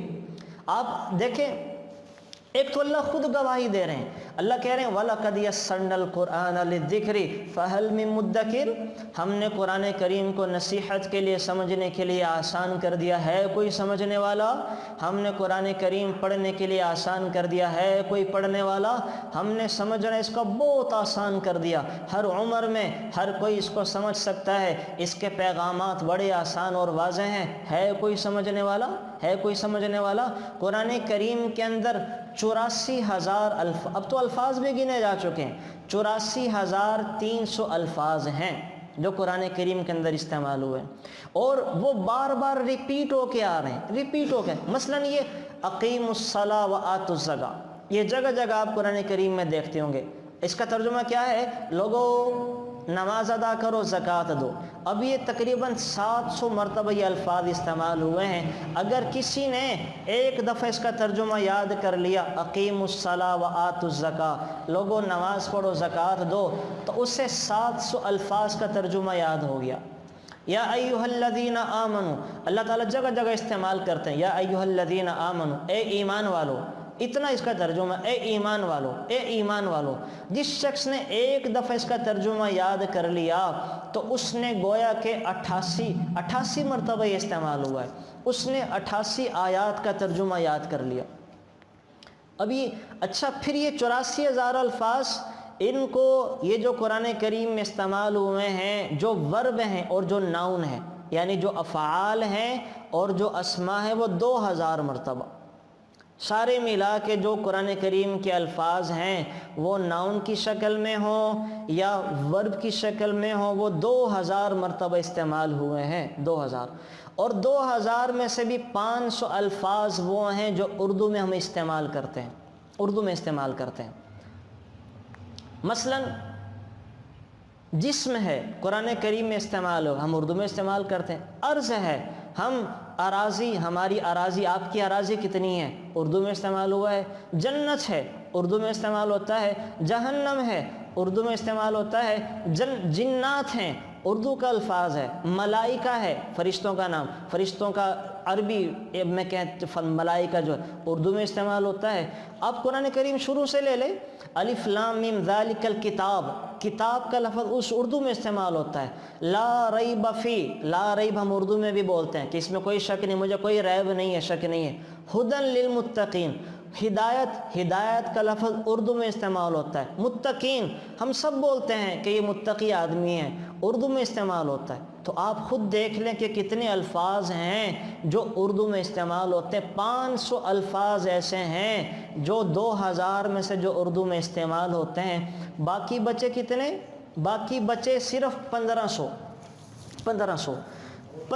الفاظ ہیں جو اردو میں عربی کے ہیں، ناؤن پر ناؤن کی شکل میں، اور ہمیں ان کو سمجھنا ہے اور یاد کرنا ہے۔ لیکن ہماری آپ بے حسی اور بے بسی دیکھیں کہ ہم وہ 1500 الفاظ استعمال نہیں کر پاتے، ہم وہ 1500 الفاظ یاد نہیں کر پاتے۔ ہم لوگوں نے آکسفورڈ کی ڈکشنری یاد کر لی، ہم لوگوں نے سائنس کے جتنے فارمولے تھے وہ سارے یاد کر لیے، ہم لوگوں نے جتنے میتھمیٹکس کے فارمولے تھے سارے یاد کر لیے، ہم لوگوں نے جتنے انگلش ویکیبلری تھی ساری یاد کر لی، لیکن نہیں یاد کیا تو قرآن کریم کے 1500 الفاظ یاد نہیں کیے۔ اگر اللہ تعالیٰ نے مجھ سے آپ سے سوال کر لیا کہ تم لوگوں نے اپنے دماغ کے اندر انگلش کے الفاظ یاد کر لیے، میتھ کے فارمولے، سائنس کے فارمولے اور سائنس کی ساری معلومات تم نے یاد کر لی، میرے قرآن کریم کے 1500 الفاظ تم یاد کر کے میرے کلام کو نہیں سمجھ سکتے تھے، تو میرے اور آپ کے پاس اس کا کوئی جواب نہیں، کوئی جواب نہیں۔ تو صرف آپ نے بتایا نا کہ غور کریں، الف لام میم ذالک الکتاب لا ریب فیہ ھدی للمتقین الذین یؤمنون، ایمان والے ہم اردو میں استعمال کرتے ہیں۔ یؤمنون بالغیب، غیب کا لفظ اردو میں استعمال ہوتا ہے۔ ویقیمون الصلاۃ، صلاۃ کا لفظ اردو میں استعمال ہوتا ہے۔ وَيُؤْتُونَ الزَّكَاةَ، زکوٰۃ کا لفظ اردو میں استعمال ہوتا ہے، تو باقی بچا کیا ہے؟ تو میں نے عرض کیا کہ 1500 الفاظ ہیں جن کو سیکھنے کی ضرورت ہے۔ اگر ہم نے یہ سیکھ لیے تو آپ یقین کریں سارے قرآن کریم کو سمجھنا آسان ہو جائے گا، اور یوں ہم قرآن کریم کا حق ادا کر سکتے ہیں۔ تو قرآن کریم کا جو تیسرا حق تھا وہ قرآن کریم کو سمجھنا ہے۔ تو انشاءاللہ نیت کریں آپ تمام احباب کہ قرآن کریم کو سمجھیں گے اور سمجھ کر اس کے اوپر عمل کرنے کی کوشش کریں گے۔ تو یہ تیسرا حق تھا۔ چوتھا حق قرآن کریم کا وہ قرآن کریم پر عمل کرنا ہے، قرآن کریم پر عمل کرنا۔ ایک موٹی سی بات ہے، اگر آپ سمجھیں گے نہیں تو عمل کیسے کریں گے؟ ایک آدمی کو پتہ ہی نہیں ہے کہ قرآن کریم کے اندر کیا کیا ہے، اللہ تعالیٰ کیا کیا میسیجز ہمیں دے رہے ہیں، کیا کیا احکامات ہیں، تو وہ جب سمجھے گا ہی نہیں تو عمل کیسے کرے گا؟ تو سمجھ آ گئی تو انشاءاللہ عمل کرنا بھی آسان ہوگا۔ اب قرآن کریم کے اندر علامہ سیوطی کے مطابق 500 آیات ہیں احکام کی، صرف 500 آیات، جن میں اللہ تعالیٰ نے حلال اور حرام کا حکم دیا، جس میں ہماری عبادات بھی ہیں، ہمارے معاملات بھی ہیں، ہمارے اخلاقیات بھی ہیں، ہماری معاشرت بھی ہیں، ہمیں سزاؤں کا بھی سنا دیا۔ اور ان جبکہ بعض علماء اور جمہور کے مطابق 300 آیات ہیں احکام کی، تو آپ 500 کے بجائے 300 کا لے لیں تو 300 حکموں کو سمجھنا کون سا مشکل کام ہے۔ ان 300 کو ہم پھر 5 چیزوں کے اندر منحصر کرتے ہیں، عبادات ہیں، معاملات ہیں، اخلاقیات ہیں، ہماری معاشرت ہے، اور ہمارے حدود اور تعزیرات ہیں۔ عبادات کے زمرے میں پھر کیا کیا چیزیں ہیں، معاملات کے اندر کیا کیا ہیں، اخلاقیات کے چیپٹر میں کیا کیا ہیں، معاشرت کے اندر کیا کیا ہے، اور حدود اور تعزیرات کے جو سزاؤں والا چیپٹر ہے کیا کیا ہے۔ تو یہ سمجھنا بڑا آسان ہے، اور اگر نہیں سمجھا، خدا نہ خواستہ نہیں سمجھا، تو بڑی سخت آیت ہے اللہ تعالیٰ جو فرما رہے ہیں قرآن کریم میں۔ اللہ تعالیٰ کہہ رہے ہیں وَمَنْ أَعْرَضَ عَنْ ذِكْرِي فَإِنَّ لَهُ مَعِيشَةً ضَنْكًا وَنَحْشُرُهُ يَوْمَ الْقِيَامَةِ أَعْمَى قَالَ رَبِّ لِمَ حَشَّرْتَنِي أَعْمَى وَقَدْ كُنْتُ بَصِيرًا۔ جو لوگ میرے قرآن سے اعراض کریں گے، جو لوگ میرے قرآن کو نہیں پڑھیں گے، جو لوگ میرے قرآن کو نہیں سمجھیں گے، میں کیا کروں گا؟ ان کو 2 سزائیں دوں گا، ایک دنیا کی سزا، ایک آخرت کی سزا۔ دنیا کی کیا سزا ہے؟ فَإِنَّ لَهُ مَعِيشَةً ضَنْكًا، میں اس کی دنیا تنگ کر دوں گا، دنیا تنگ کر دوں گا۔ اس کے پاس سب کچھ ہوگا، لیکن سب کچھ ہو کر بھی اس کے پاس کچھ نہیں ہوگا۔ اس کے پاس عالی شان محلات ہوں گے لیکن سکون نہیں ہوگا۔ اس کے پاس پیسے کی ریل پیل ہوگی، لیکن اس پیسے کو وہ صحیح جگہ پر استعمال نہیں کر سکے گا۔ اس کے پاس اچھے بستر ہوں گے، لیکن اس کے مزے کی نیند نہیں سو سکے گا۔ اس کے پاس گھر میں کھانے کا ڈھیر لگا ہوگا، لیکن مرضی سے کھا نہیں سکے گا۔ اس کے پاس ایک بڑا بھاری بھرکم جسم ہوگا، لیکن اس میں صحت نہیں ہوگی۔ اس کے پاس اولاد ہوگی، لیکن فرما بردار نہیں ہوگی۔ اس کے پاس گھر ہوگا، لیکن اس پہ سکون نہیں ہوگا۔ اس کے پاس اچھی سواریاں ہوں گی، لیکن ان کی رونقیں نہیں ہوں گی۔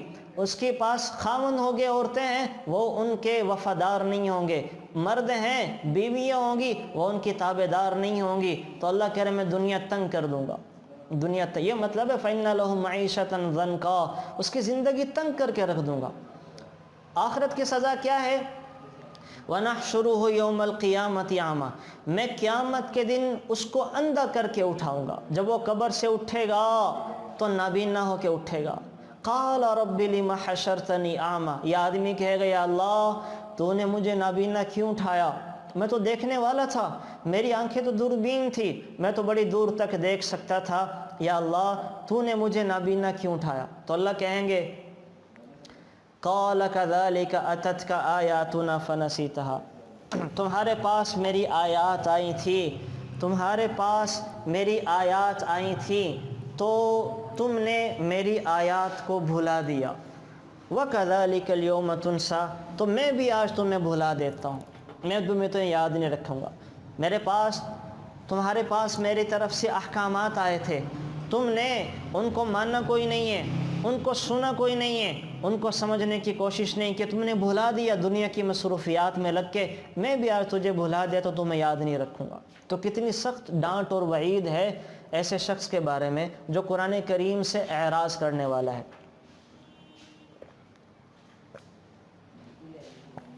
اور میں نے آپ کو اعراض کا مطلب بتا دیا ہے کہ نہ اس کی تلاوت کرنا، نہ سمجھنے کی کوشش کرنا، نہ عمل کرنے کی کوشش کرنا۔ تو سمجھو ہوگا تو عمل کریں گے نا، عمل کریں گے۔ ایک آدمی نے قرآن کریم اگر سمجھ لیا، آپ یقین کریں جس نے سمجھ لیا اس کے لیے عمل کرنا آسان ہو جاتا۔ یہ علماء کتنے فضائل کیوں ہیں کہ وہ قرآن کریم کو سمجھتے ہیں۔ اسی لیے تو سرکار دو عالم صلی اللہ علیہ وسلم ان کی اتنی فضیلتیں بتا رہے ہیں کہ انبیاء کے ساتھ اللہ تعالیٰ علماء کی کرسیاں لگائیں گے۔ حشر کے میدان میں انبیاء کی کرسیوں کے ساتھ علماء کی کرسیاں ہوں گی۔ فرق کتنا ہوگا کہ انبیاء کی کرسیوں پر نبوت کی مہر ہوگی اور علماء کی کرسیوں پر نبوت کی مہر نہیں ہوگی۔ اتنا اللہ بلند مقام کیوں دے رہے ہیں؟ کہ انہوں نے قرآن کو سمجھا ہے، جب سمجھا ہے تو عمل کی بھی کوشش کرتے ہیں، عمل کی بھی کوشش کرتے ہیں۔ اللہ ان کے بارے میں کیوں کہہ رہا ہے انما یخشی اللہ من عبادہ العلماء، کہ اللہ سے ڈرنے کا حق سوائے علماء کے کوئی ادا نہیں کر سکتا۔ اللہ کیوں کہہ رہا ہے یہ؟ کیوں کہ علماء نے قرآن کو سمجھا، جب سمجھا تو ان کو پتہ ہے کہ قرآن میں ہے کیا، وہ اللہ سے ڈرنے کا حق بھی ادا کر سکتے ہیں، اس کی کوشش بھی وہ کرتے ہیں۔ تو اس وجہ سے اتنے فضائل ہیں۔ تو یہ ساری فضیلتیں آپ لوگ بھی لے سکتے ہیں، لیکن شرط کیا ہے؟ قرآن کریم کو سمجھ کر عمل کرنا، سمجھنا اس کو پھر عمل کرنا۔ تو بات تو میں نے عرض کیا نا ہماری چل رہی عمل کی طرف، اور اس کے ساتھ یہ سمجھنا متعلق ہے۔ ایک آدمی نے قرآن کریم کو سمجھ لیا، اب اس نے صبح سورہ حجرات کی تلاوت کی، وہ اپنے آفس میں گیا، گھر والی اپنے گھروں کے اندر کام کرتی رہیں، کام کرتے کرتے کوئی گھر کے اندر باہر سے عورتیں آئی ہیں اور آ کر اس نے غیبت کرنا شروع کی کسی تیسری خاتون کی، تو وہ فوراً اگر اس نے صبح قرآن کریم کے سورہ حجرات کی تلاوت کی ہوگی، فوراً یہ آیت آ کر بازو پکڑے گی، وَلَا يَغْتَبْ بَعْضُكُمْ بَعْضًا، دیکھو ایک دوسرے کی غیبت نہ کرنا، دیکھو ایک دوسرے کی غیبت نہ کرنا۔ یہ آیت صبح جب تلاوت کی ہوگی تو بازو پکڑ لے گی کہ ہاں صبح میں نے قرآن کو پڑھا تھا، مجھے قرآن یہ پیغام دے رہا تھا کہ غیبت نہ کرنا، مجھے یہ پیغام تو غیبت سے رک جائے گا۔ میں کسی کی جاسوسی کرنے میں لگا ہوں، میں نے صبح سورہ حجرات کی تلاوت کی تو قرآن کریم آ کر مجھے روکے گا، وَلَا تَجَسَّسُوا، جاسوسی نہ کرنا، تو میں نہ کسی کی لگو، کسی کے پیچھے نہ لگو۔ تو اگر مجھے پتہ ہی نہیں ہے میں نے صبح پڑھا کیا ہے، نماز کے اندر کیا تلاوت کی، تو مجھے کیسے پتہ چلے گا؟ میں معاذ اللہ اپنا کسی کام کے لیے رشوت لینے دینے کے لیے جا رہا ہوں، تو صبح اگر میں نے قرآن کریم کو پڑھا ہوگا کہ جس میں اللہ رشوت کو حرام قرار دے رہے ہیں، تو فوراً یہ آیت آ کر مجھے پکڑے گی، جھنجھوڑے گی کہ بھئی صبح تو تم یہ پڑھ کر آئے تھے کہ رشوت حرام، اس سے باز آؤ۔ میں سود لینے کے لیے اللہ حفاظت فرمائے بینک میں جا رہا ہوں، سود لینے کے لیے بینک میں جا رہا ہوں، تو اگر میں نے صبح قرآن کریم کی آیت تلاوت کی ہوگی، یا ایھا الذین آمنوا اتقوا اللہ وذروا ما بقی من الربا ان کنتم مؤمنین، کہ فإن لم تفعلوا فأذنوا بحرب من اللہ ورسولہ، تو بینک میں سود لیتے لیتے میرے ہاتھ خود رک جائیں گے کہ صبح مجھے قرآن نے کہا تھا کہ اگر تو سود لوگے اللہ کے ساتھ اعلان جنگ کرو گے، تو میرا نفس، میرا ضمیر مجھے جھنجھوڑے گا کہ میں اللہ کے ساتھ اعلان جنگ نہیں کر سکتا، میں سود سے خود بخود باز آ جاؤں گا، میں گالیوں سے خود بخود باز آ جاؤں گا، میں رشتوں کو توڑنے سے خود بخود باز آ جاؤں گا، میں گناہوں سے خود بخود باز آ جاؤں گا، اگر مجھے پتہ ہوگا کہ میں نے صبح کیا سنا تھا۔ مرد ہیں ان کو پتہ ہی نہیں ہوتا کہ مسجدوں میں قاری صاحبان پڑھ کیا رہے ہیں، فجر میں، مغرب میں، عشاء میں جو امام صاحب نے پڑھا ہوتا سن کے آ جاتے ہوتے ہیں۔ اگر یہ پتہ چل جائے کہ وہ کیا تلاوت کر رہے ہیں تو پڑھی ہوئی تلاوت سارا دن ہمیں جھنجھوڑے گی، روکے گی کہ گناہوں سے باز آؤ، گناہوں سے باز آ جاؤ۔ آپ کو پتہ ہوگا فضیل بن عیاض بہت بڑے عبادت گزار گزرے، بہت بڑے عبادت گزار گزرے، اور یہ بہت بڑے ڈاکو تھے، بہت بڑے ڈاکو تھے، اور بعد میں اللہ نے ان کا نام امر کر دیا۔ بہت بڑے یہ عبادت گزار، محدث، فقیہ، اللہ نے ہر چیز کا علم پھر ان کو عطا کیا۔ تو فضیل بن عیاض قرآن کو سمجھتے تھے لیکن غلط راہوں پہ چل پڑے، ڈاکہ ڈالتے تھے۔ ایک قافلہ جا رہا تھا تو یہ بھی اپنے دوستوں کے ساتھ قافلہ لوٹنے کے لیے نکلے ہیں کہ آج قافلے کو لوٹتے ہیں اور ہمارے پاس اچھا خاصا سرمایہ جمع ہو جائے گا۔ تو قافلے میں ایک قاری صاحب تلاوت کر رہے تھے، وہ کیا پڑھ رہے تھے؟ الم یأن للذین آمنوا ان تخشع قلوبہم لذکر اللہ، کہ ابھی ایمان والوں پر وہ وقت نہیں آیا کہ ان کے دل اللہ کے خوف سے کانپ جائیں، کہ ابھی ایمان والوں پر یہ وقت نہیں آیا کہ ان کے دل اللہ کے خوف سے کانپ جائیں۔ اب وہ اس آیت کا مطلب سمجھتے تھے نا، تو فضیل عیاض کے ہاتھ ڈاکہ ڈالتے ڈالتے رکے گئے اور کہنے لگے آل آنا آل آنا، یا اللہ وہ وقت آ گیا، یا اللہ وہ وقت آ گیا ہے۔ اور فضیل بن عیاض نے اپنے ڈاکے سے توبہ کی اور پھر وقت کے امام بن گئے، وقت کے امام بن گئے۔ تو یہ باتیں کب ہوں گی؟ جب انسان سمجھے گا، جب اس کو پتہ ہوگا کہ قرآن کریم کے اندر ہے کیا، قرآن کریم کے پیغامات میسیجز کو جانے گا۔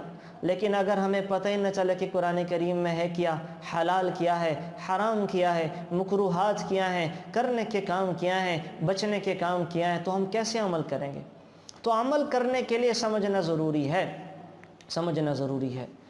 تو قرآن کریم کا چوتھا حق وہ قرآن کریم کے اوپر عمل کرنا تھا۔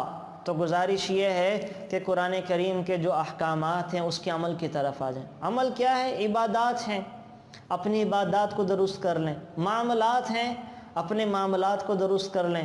حلال کھائیں، حرام سے بچیں نا، رشوت سے بچیں، اور جناب جب وہ سود خوری سے بچیں، ڈاکے والے پیسے، بہنوں کا مال کھانے سے بچیں۔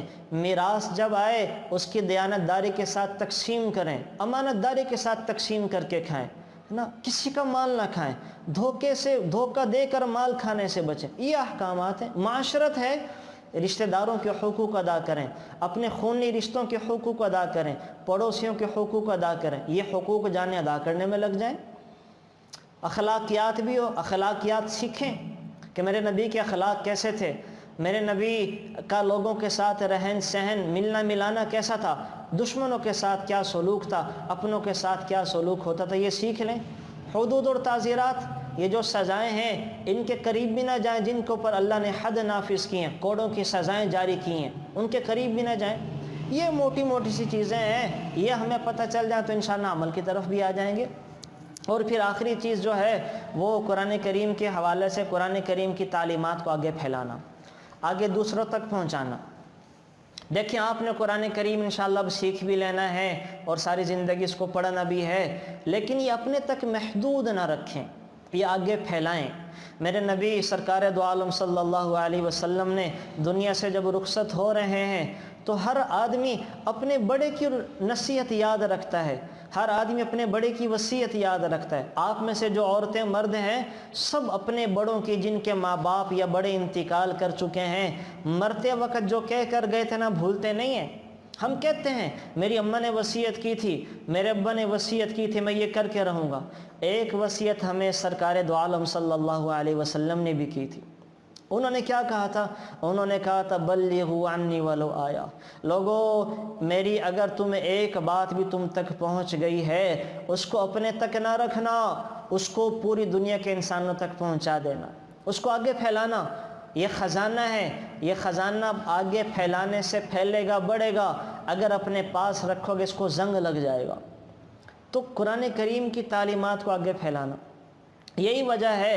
اور پھر دعا دیکھیں آگے پھیلانا، یہی وجہ ہے کہ صحابہ کرام رضوان اللہ تعالی علیہم اجمعین، رسول اللہ صلی اللہ علیہ وسلم دنیا سے پردہ فرما گئے تو حضور کے صحابہ اس مشن کو لے کر نکلے ہیں، ساری دنیا میں پھیل گئے۔ مکہ مکرمہ، مدینہ منورہ، سارے حجاز میں 10 سے 12 ہزار صحابہ کی قبریں ہیں، باقی سارے 1.25 لاکھ تقریباً صحابہ، 1,15,000 تک صحابہ وہ آپ علیہ السلام کی تعلیمات کو لے کر ساری دنیا میں پھیل گئے، اور وہیں جا کے ان کا انتقال ہوا۔ ہمارے پاکستان میں کتنے مدفون ہیں؟ تاریخ کی کتابوں میں لکھا ہوا ہے سرکار دو عالم صلی اللہ علیہ وسلم نے ایک صحابی کی چین تشکیل کی کہ آپ چین جائیں اور اللہ اور میرا پیغام وہاں جا کے پہنچائیں، پھیلائیں۔ وہ چین گئے ہیں، چین میں چند لوگوں کو مسلمان کیا، دین کا کام کیا، واپس آ رہے ہیں، رسول اللہ صلی اللہ علیہ وسلم کے دیدار اور زیارت کے لیے بیتاب ہوئے کہ اپنے حبیب کی جدائی میں بہت دن گزر چکے ہیں، جا کر آپ علیہ الصلاۃ والسلام کی دیدار سے اپنی آنکھوں کو ٹھنڈا کروں، اور واپس آ رہے ہیں۔ آتے آتے آتے راستے میں ان کو چوکیاں نظر آئی ہیں، چوکیوں پر لوگوں نے روک لیا کہ کون ہو، کہاں کا ارادہ ہے؟ کہنے لگا میں رسول اللہ صلی اللہ علیہ وسلم کا صحابی ہوں، آپ علیہ الصلاۃ والسلام نے مجھے چین کی طرف اللہ نبی کا پیغام پہنچانے کے لیے بھیجا تھا، اب واپسی ہے، اپنے حبیب کا دیدار کرنے جانا چاہتا ہوں۔ تو چوکے والوں نے کہا انا للہ و انا الیہ راجعون، رسول اللہ صلی اللہ علیہ وسلم تو دنیا سے پردہ فرما گئے ہیں، ان کے بعد ابو بکر خلیفہ بنے تھے، وہ بھی اللہ کے ہاں چلے گئے ہیں، اور اب عمر کی خلافت کا دورہ ہے، اور انہوں نے اسلام کو یہاں تک پہنچا دیا ہے۔ یہ مسلمانوں کی چوکیاں ہیں، مسلمانوں کی چوکیاں۔ اب اس صحابی نے کیا کہ اپنے گھوڑے کو واپس موڑ لیا، تو چوکیوں والوں نے کہا کہ بھئی تم نے مکہ مدینہ منورہ نہیں جانا؟ تو وہ صحابی کہنے لگے بھئی جس کے لیے جانا تھا اب وہ تو اللہ کے ہاں چلے گئے ہیں، اب میں وہاں جا کر کیا کروں گا؟ میری آنکھیں تو ان کو دیکھ کر ٹھنڈا ہو سکتی تھی، اب وہ نہیں ہیں تو ان کا مشن لے کر دوبارہ ان کی کہی ہوئی جگہ کے اوپر جا رہا ہوں۔ وہیں سے اپنے گھوڑے کا موڑا چین چلے گئے، اور چین میں ان کی پھر قبر بنی ہے۔ ایسے ایسے صحابہ سارے وہ جو قرآن کریم کو لے کر آگے چل گئے، پھیلے ہیں۔ تو ہم بھی کوشش کریں، ہمارے پاس ہم سفر تو نہیں کر سکتے، جو تعلیمات ہمارے پاس آ گئی ہیں ہم گھر میں قرآن کریم کی مجلسیں لگائیں، اپنے بچوں کو، گھر والوں کو، اپنے رشتہ داروں کو موقع بموقع ان کو جمع کریں، جوڑیں، ان کو جمع کریں، ان کی تقریبات میں ان کو جوڑیں، کھانے پہ جمع کریں، اور جو ہے وہ علماء کے وہاں پہ بیانات خود کر لیں، خود وہاں قرآن کریم کی باتوں کا ذکر کریں کہ ہم کیسے قرآن کو سمجھیں، پلاننگ کریں، جیسے ہم کرتے ہیں نا، اپنا گھر کیسے بنائیں، شاپنگ کیسے کرنی ہے، اپنا گھر کیسے، بچے کے فیوچر کے بارے میں پلاننگ، یہ پلاننگ کریں کہ قرآن کریم پر عمل کیسے کرنا ہے، اس کو سمجھنا کیسا ہے، اس کی تعلیمات کو ساری دنیا کم از کم اپنے خاندان والوں کو، اپنی اولاد تک کیسے پہنچانے، اس کے بارے میں مشورے کریں، اس کے بارے میں سوچیں، اور یاد رکھیں اگر آپ نے یہ کام شروع کر دیا تو رسول اللہ صلی اللہ علیہ وسلم کی دعا لگے گی، اللہ کی قسم ہمیں پھر کسی کی دعا کی ضرورت نہیں ہے۔ آپ علیہ الصلاۃ والسلام نے فرمایا تھا نظر اللہ امرأن سمع مقالتی حفظہ و اداہا، کیا فرمایا؟ اللہ تعالیٰ اس آدمی کو خوش و خرم رکھے، سرسبز و شاداب رکھے، ہرا بھرا آباد رکھے، جو میری تعلیمات کو، میرے پیغام کو سن کر آگے دوسروں تک پہنچا دے۔ تو اگر ہم نے یہ کام شروع کر دیا تو ہمیں اللہ کے نبی کی دعا لگ جائے گی، اللہ ہمیں مرتے دم تک ہرا بھرا رکھیں گے، سرسبز و شاداب رکھیں گے، خوش و خرم آباد رکھیں گے، اللہ ہماری نسلوں کو نہال کر دے گا۔ اللہ قرآن میں کہہ رہے ہیں واللہ یتولی الصالحین، نیکوکاروں کی جو نسلیں ہوتی ہیں، نیکوکاروں کی جو اولادیں ہوتی ہیں، اللہ خود ان کا کارساز ہوتا ہے، اللہ خود ان کا کفیل ہوتا ہے۔ عرب ہے نا، عرب کسی کو ویزا مل جائے عرب کا، دبئی کا، سعودیہ کا، وہاں کفیل اچھا مل جائے اور کفیل ضمانت لے لے کہ میں تیرا خیال رکھوں گا، تو وہاں رہنے والا پاکستانی پھولے نہیں سماتا، سب کو بتاتا ہے مجھے کفیل اچھا مل گیا، مجھے اچھا خیال کرنے والا مل گیا، مجھے اچھی دیکھ بھال کرنے والا مل گیا۔ اور اللہ ہمیں کیا کہہ رہے ہیں؟ واللہ یتولی الصالحین، اللہ تعالیٰ نیکوکاروں کا خود کفیل ہوتا ہے۔ اگر ہم اس راستے پر چل پڑے تو اللہ ہمارے کفیل بن جائیں گے۔ تو یہ قرآن کریم کے حقوق تھے 5 جو آج میں نے آپ کو بتائے ہیں۔ نمبر 1 قرآن کریم پر ایمان لانا، نمبر 2 قرآن کریم کو پڑھنا، نمبر 3 قرآن کریم کو سمجھنا، نمبر 4 قرآن کریم پر عمل کرنا، اور نمبر 5 قرآن کریم کی تعلیمات کو آگے دوسروں تک پہنچانا۔ ان کی مختصراً چیزیں بھی میں نے آپ سے ذکر کر دی ہیں۔ اب میں چاہ رہا تھا کہ سورہ فاتحہ کا وہ کر لیتے ترجمہ، اور سورہ فاتحہ کے بارے میں کچھ بتا دوں، لیکن شاید بات بڑھ جائے۔ اگر آپ لوگوں کے پاس وقت ہے 10-15 منٹ تو اس میں پڑھا دوں، یا اس کو ختم کر کے وہ تھوڑی سا تجوید کا کر لیں؟ اب آپ مجھے بتا دیں خواتین کی طرف سے مجھے کوئی بتا دے کہ مشورہ کر لیں کہ ابھی تھوڑا سا سورہ فاتحہ کو شروع کر لیں یا آگے پھر کل سے شروع کریں، مجھے بتا دیں ذرا جی۔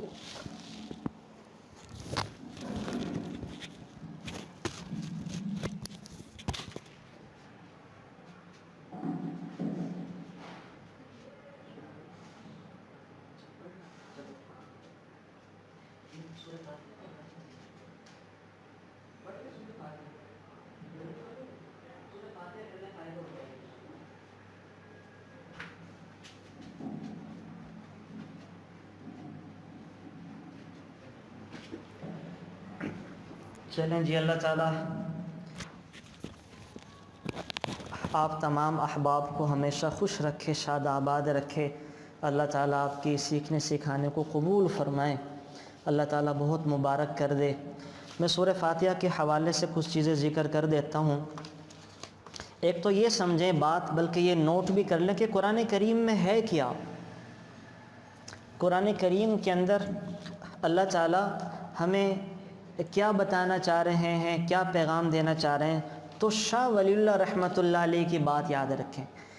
ان کے الفوز الکبیر جو تفسیر کے حوالے سے بہت بنیادی کتاب ہے، تو شاہ ولی اللہ رحمۃ اللہ علیہ نے لکھا ہے کہ قرآن کریم میں 5 بنیادی چیزیں ہیں۔ اللہ تعالیٰ قرآن کریم میں ہمیں 5 چیزیں سمجھانا چاہتے ہیں، 5 بنیادی چیزیں ہیں، 5 علم ہیں۔ آپ اس کو ایسے کر لیں کہ قرآن کریم کے اندر 5 علم ہیں جو اللہ تعالیٰ ہمیں دینا چاہتے ہیں۔ نمبر 1 علم المخاصمہ، نمبر 2 علم الاحکام، نمبر 3 تذکیر بآلاء اللہ، نمبر 4 تذکیر بایام اللہ، نمبر 5 تذکیر بما بعد الموت۔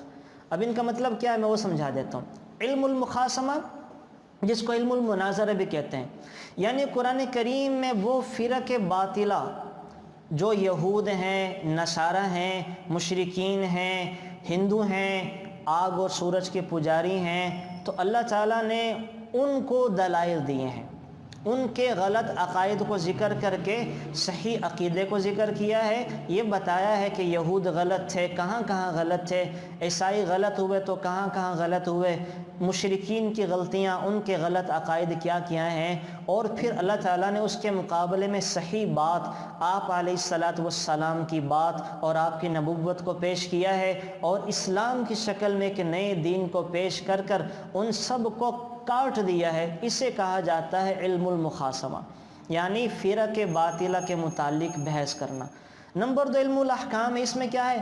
اس میں اوامر اور نواہی ہیں۔ علم الاحکام یعنی قرآن کریم کے اندر احکام کا علم، جو اللہ تعالیٰ نے ہمیں کرنے کے کام بتائیں اور کچھ نہ کرنے کے کام بتائیں۔ نمبر 3 تذکیر بآلاء اللہ، اس کا مطلب ہوتا ہے اللہ تعالیٰ نے اپنی نعمتوں کا تذکرہ کیا قرآن کریم میں، جگہ جگہ کہا ہے نا کہ میں نے تمہارے لیے زمین بچھا دی، آسمان کو گاڑ دیا، پہاڑوں کو کیل بنا دیا، الم نجعل الارض مہادا والجبال اوتادا وجعلناکم ازواجا، تمہیں جوڑا جوڑا بنایا ہے، اور یہ ساری نعمتیں اللہ تعالیٰ جو گنوا رہے ہیں، اسے کہا جاتا ہے اللہ تعالیٰ کی نعمتوں کا ذکر، تذکیر بآلاء اللہ۔ اب قرآن کریم میں جگہ جگہ ہے اللہ اپنے احسان جتواتا ہے، اللہ ہمیں یاد دہانی کرواتا ہے کہ میں نے سورج کو گھمایا، چاند کو چلایا، کل فی فلک یسبحون، ہر ایک اپنے اپنے مدار میں گردش کر رہا ہے، للشمس ینبغی لہا ان تدرک القمر، سورج کی طاقت اور مجال نہیں ہے کہ چاند کو کاٹ سکے، چاند کی طاقت اور مجال نہیں ہے کہ سورج کو کاٹ سکے، دن اور رات میں یہ طاقت نہیں ہے کہ ایک دوسرے پر چھا جائیں، ایک دوسرے کو کاٹ سکیں، سب کچھ اللہ کی منشا چاہت کے مطابق بڑی ایک ترتیب سے اللہ کا نظام چل رہا ہے۔ اور دوسرا ایک چوتھا جو علم ہے تذکیر بایام اللہ، اس کا مطلب ہوتا ہے جو پہلی امتیں گزری ہیں ان کے احوال ذکر کیے ہیں۔ اللہ تعالیٰ نے قرآن کریم میں مسلمانوں کو سمجھانے کے لیے، ان کو تنبیہ کرنے کے لیے کبھی قوم عاد کا ذکر کیا، کبھی قوم سمود کا ذکر کیا، کبھی قوم شعیب کا ذکر کیا، کبھی قوم نوح کا ذکر کیا، کبھی قوم ابراہیم کا ذکر کیا، کبھی اللہ جو ہے وہ بنی اسرائیل والوں کو ذکر کر رہے ہیں، موسیٰ علیہ الصلاۃ والسلام کے قصے سنا رہے ہیں، کبھی عیسیٰ علیہ الصلاۃ والسلام السلام کی قوم والوں کے قصے سنا رہے ہیں، تو مسلمانوں کو ان امتوں کے واقعات سنا کر جھنجھوڑ رہے ہیں کہ دیکھو یہ قوم عاد سمود والے یہ حرکتیں یہ غلط کام کیا کرتے تھے، تو میں نے پھر کیسے ان کو تباہ کیا، کیسے اپنے عذاب کا کوڑا انہیں چکھایا ہے۔ تو اللہ یہ چیز ذکر کرتے ہیں۔ اور وہ پانچویں چیز جو ہے جو سب سے اہم ہے وہ تذکیر بما بعد الموت، موت کے بعد آنے والے حالات کو بیان کرتے ہیں اور آخرت سے ڈراتے ہیں کہ تم مارے جاؤ گے۔ أَإِذَا كُنَّا عِظَامًا نَخِرَةً قَالُوا تِلْكَ إِذًا كَرَّةٌ خَاسِرَةٌ فَإِنَّمَا هِيَ زَجْرَةٌ وَاحِدَةٌ الْقَارِعَةُ مَا الْقَارِعَةُ الْحَاقَّةُ مَا الْحَاقَّةُ، ایک بھونچال آئے گا، اللہ ساری کائنات کو سور کے ذریعے جھنجھوڑ کے رکھ دیں گے اور مردے قبروں سے اٹھائے جائیں گے اور اللہ کا حشر قائم ہوگا۔ اللہ کا عرش پہلے اللہ کا عرش زمین پر آئے گا اور اللہ ہر ایک سے حساب کتاب کریں گے۔ پھر نیکوکاروں کے لیے اللہ کا مہمان خانہ یعنی جنت میں داخل کر دیا جائے گا، اور برے بدکار لوگوں کے لیے اللہ کا قید خانہ یعنی جہنم کے اندر داخل کر دیا جائے گا۔ تو یہ اللہ اس کے اندر بتا رہے ہیں، اس کو بولتے ہیں تذکیر بما بعد الموت، موت کے بعد کے جو حالات ہیں کیا کیا ہوگا یہ قرآن کریم کے اندر ذکر ہوتا ہے۔ تو یہ پانچ چیزیں جو ہیں وہ شاہ ولی اللہ رحمۃ اللہ علیہ نے ذکر کی ہیں۔ اور ایک اور چیز اس میں ذہن میں رکھ لیں، جو علامہ شبیر احمد عثمانی ہیں جن کے تفسیر عثمانی ہیں، جنہوں نے قائد اعظم کا جنازہ پڑھایا ہے اور جنہوں نے تفسیر عثمانی لکھی ہے، جن کے بہت سارے کام ہیں، تو وہ یہ کہتے ہیں کہ قرآن کریم کے اندر 6 مضامین ہیں، قرآن کریم کے اندر 6 مضامین ہیں، یعنی اللہ تعالیٰ نے قرآن کریم میں 6 چیزوں کا ذکر کیا ہے۔ نمبر 1 توحید کا ذکر کیا ہے، توحید کا۔ نمبر 2 رسالت کا ذکر کیا ہے، رسالت کا یعنی توحید اللہ تعالیٰ کی وحدانیت۔ نمبر 2 رسالت یعنی سرکار دو عالم صلی اللہ علیہ وسلم کی رسالت کے بارے میں معلومات ہیں۔ نمبر 3 احکام ہیں، قرآن کریم کے اندر کتنے حکم کتنی باتیں ہیں۔ نمبر 4 قیامت کے متعلق آپ علیہ السلام نے جو چیزیں بتائیں اللہ نے بتائیں وہ ہیں۔ نمبر 5 ماننے والوں کے احوال ہیں، جنہوں نے اللہ کی بات کو مانا، اللہ کی مان کر چلے ہیں، ان لوگوں کا تذکرہ ہے۔ اور نمبر 6 نہ ماننے والوں کے احوال ہیں۔ تو اس طرح سے بھی آپ کر سکتے ہیں کہ قرآن کریم کے اندر یہ 6 چیزیں ذکر ہیں۔ نمبر 1 توحید، نمبر 2 رسالت، نمبر 3 احکام، نمبر 4 قیامت، نمبر 5 ماننے والوں کے احوال، اور نمبر 6 نہ ماننے والوں کے احوال، یہ 6 چیزیں۔ تو اس طرح سے بھی ہم ذکر کر سکتے ہیں۔ اب سب سے پہلی سورہ فاتحہ ہے، اللہ تعالیٰ نے قرآن کریم کے اندر سب سے پہلے سورہ فاتحہ کا ذکر کیا ہے۔ سورہ فاتحہ میں اس کے پھر کئی نام ہیں، احادیث مبارکہ میں مختلف جگہوں پہ اس کے تقریباً 15 نام جو ہیں وہ ذکر کیے گئے ہیں۔ تو وہ 15 نام میں انشاءاللہ کل ذکر کروں گا، بلکہ میں بھی ذکر کر دیتا ہوں ورنہ بات جو ہے وہ اس طرح تو پوری نہیں ہوا کرے گی۔ میں مختصراً ذکر کر دیتا ہوں سورہ فاتحہ کے جو نام ہیں۔ ایک نام اس کا فاتحۃ الکتاب ہے، سورہ فاتحہ کا ایک نام سب سے پہلا اور مبارک نام فاتحہ ہے۔ فاتحہ کا مطلب ہوتا ہے کھولنے والی، ابتدا کرنے والی، چونکہ یہ سورت قرآن کریم کے سارے رموز اور اسرار کو کھولتی ہے اور اسی سے قرآن کریم کی ابتدا ہوتی ہے، تو اس وجہ سے اس کا نام سورۃ الفاتحہ رکھا گیا۔ ایک اس کا نام ہے سورۃ الحمد، سورۃ الحمد، چونکہ اس سورت میں اللہ تعالیٰ کی جیسی تعریف کی گئی ہے اور اللہ تعالیٰ کی ساری تعریفیں اور جناب سارے بنیادی توحید بھی آ گئے، رسالت بھی آ گئی، سارے مضامین آ گئے، تو اس وجہ سے اس کا نام سورۃ الحمد ہے کہ یہ الحمدللہ سے شروع ہوتی ہے۔ اس کا تیسرا نام ہے ام القرآن، یعنی بولتے ہیں عربی زبان میں اصل کو، کہ یہ سورت سارے قرآن کریم کی اصل ہے، یعنی سارے قرآن کریم کی تعلیمات اس سورت میں ذکر کر دی گئی ہیں، تو اس وجہ سے اس کا نام رکھا گیا ہے ام القرآن۔ اور اس کا چوتھا نام ہے سبع مثانی۔ سبع مثانی کا مطلب ہوتا ہے دہرائی جانے والی 7 آیتیں، کیونکہ قرآن کریم کی جو سورہ فاتحہ کی 7 آیتیں ہیں، انسان روزانہ ان کو سینکڑوں دفعہ دہراتا ہے۔ جب بھی نماز پڑھنی ہے سورہ فاتحہ ضرور پڑھنی ہے، تو سورہ فاتحہ میں وہ 7 آیتیں ہیں، انسان بار بار ان کو دہراتا ہے، تو اس وجہ سے ایک اس کا نام سبع مثانی ہے۔ سبع مثانی یعنی بار بار دہرائے جانے والی 7 آیتیں۔ ایک اس کا نام وافیہ ہے، 5واں نام وافیہ یعنی پورا کرنے والی۔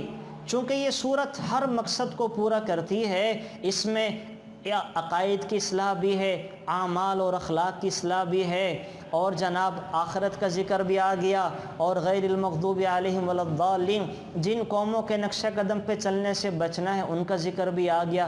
اس وجہ سے سورہ فاتحہ کا ایک نام وافیہ ہے۔ ایک اس کا چھٹا نام کافیہ ہے۔ کافیہ کا مطلب یہ ہوتا ہے کہ کفایت کرنے والی، یعنی انسان کی نجات کے لیے اتنا کافی ہے، اگر وہ کچھ اور نہ بھی سمجھے، اگر کسی شخص نے سورہ فاتحہ کو سمجھ لیا تو اس کے لیے کافی ہوگی۔ صرف سورہ فاتحہ کو سمجھ لیا، باقی نہیں سمجھا، تو اس کے لیے یہ سورت کافی ہو جائے گی۔ اس کا ایک نام اساس بھی ہے، اس کو سورۃ الاساس بھی کہتے ہیں۔ اساس کا مطلب ہوتا ہے بنیاد، ہر چیز کی بنیاد، چونکہ اس سورت کے اندر ہر قرآن کریم کی بنیادی تعلیمات دی گئی ہیں۔ اس میں عقیدے کا ذکر ہے، اس میں ظاہری اصلاح اور باطنی اصلاح کا ذکر ہے، اس وجہ سے اس کا نام اساس رکھا گیا۔ اس کا نام سورۃ الشفا بھی ہے۔ اللہ تعالیٰ نے اس کو جسمانی شفا کا سبب بھی بنایا ہے اور روحانی شفا کا سبب بھی بنایا ہے۔ اللہ تعالیٰ خود فرما رہے ہیں وَشِفَاءٌ لِمَا فِي الصُّدُورِ، اللہ تعالیٰ نے اس کے لیے دلوں کے اندر شفا رکھی ہے۔ نفاق کا علاج ہے، کفر کا علاج ہے، شرک کا علاج ہے، بد اخلاقی کا علاج ہے، بد مزاجی کا علاج ہے۔ ان بیماریوں سے اللہ تعالیٰ سورہ فاتحہ کی وجہ سے شفا عطا فرماتے ہیں، تو یہ شفا والی ہے اور جسمانی شفا بھی ہے۔ آپ کو پتہ ہے ایک سفر میں صحابہ جا رہے تھے، ایک سردار کو بچھو کاٹ دیا، تو سردار نے بڑا علاج کروایا، ٹھیک نہیں ہو رہا تھا، تو اس نے صحابہ سے کہا کہ آپ دم کر دیں۔ تو صحابہ میں سے ابو سعید رضی اللہ تعالیٰ عنہ تھے، انہوں نے سورہ فاتحہ پڑھ کر دم کیا اور کہا تھا میں دم تو کر رہا ہوں لیکن تم سے اس کا معاوضہ لوں گا، اس کی فیس لوں گا۔ اور کتنی فیس لی؟ 30 بکریاں، 30 بکریاں فیس میں علاج کے عوض لے کر آئے ہیں۔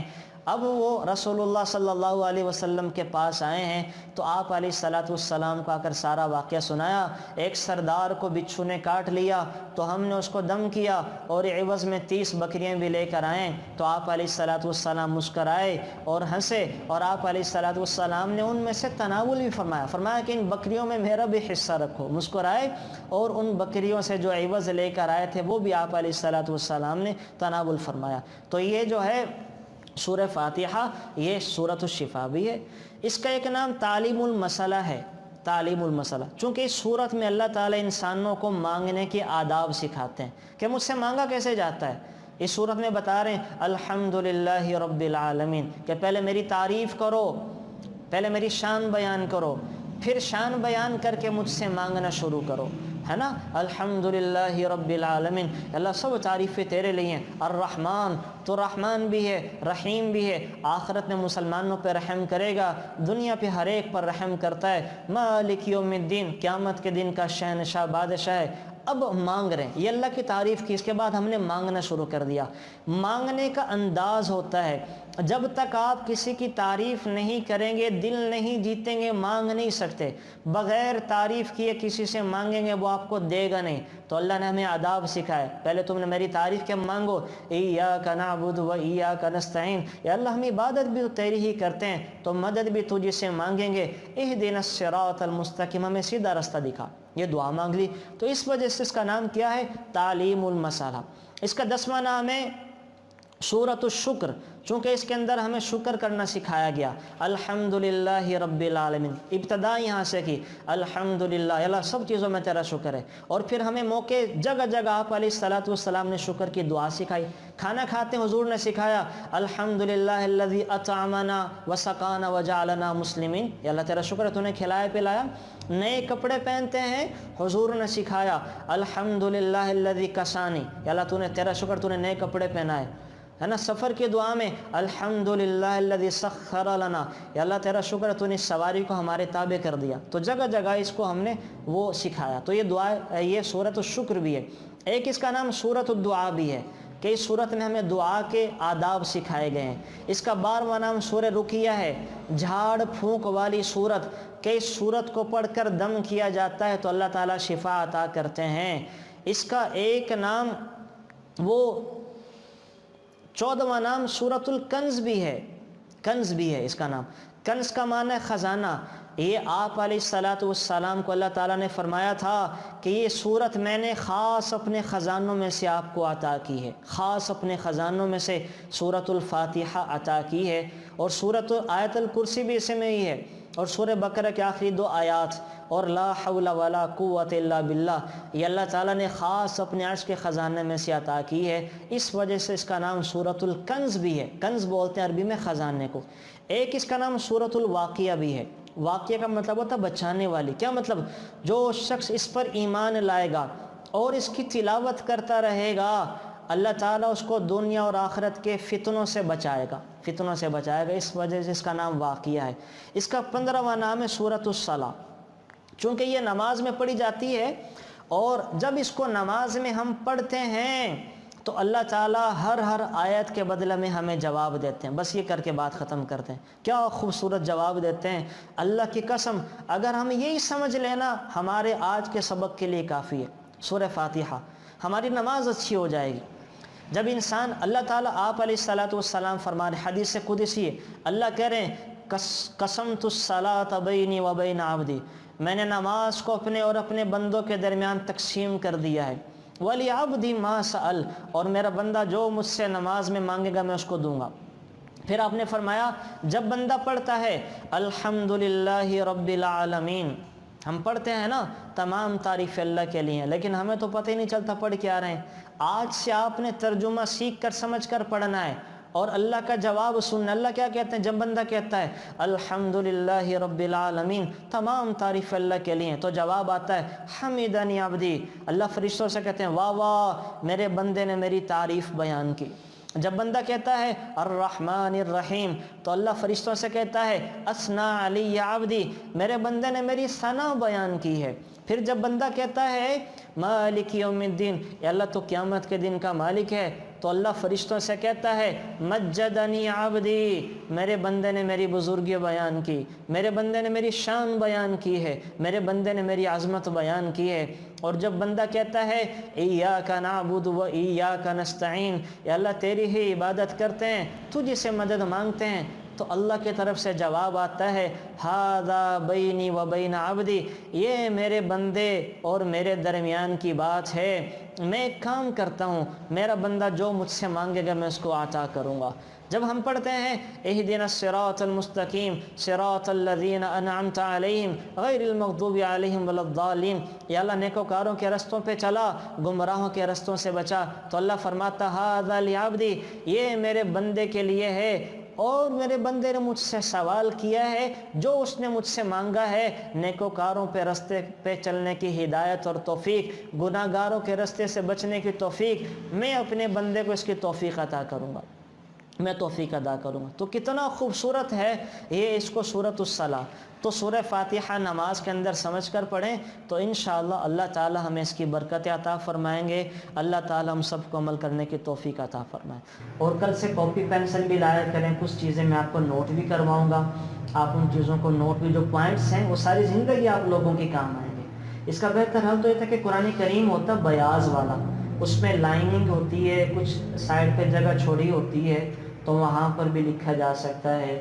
اور اس کا اگر وہ نہیں ہوتا بندوبست تو پھر آپ کاپیاں ارینج کر لیں، پینسل لے کر آیا کریں، تاکہ کل پروپر طریقے سے ہم سورہ فاتحہ، سورہ بقرہ میں ہے کیا، احکام کون کون سے ہیں، مردوں کے لیے، عورتوں کے لیے، جنت جہنم، یہ ساری چیزیں ڈیٹیل کے ساتھ جو اللہ تعالیٰ نے ذکر کی انشاءاللہ ہم بھی بحث کریں گے.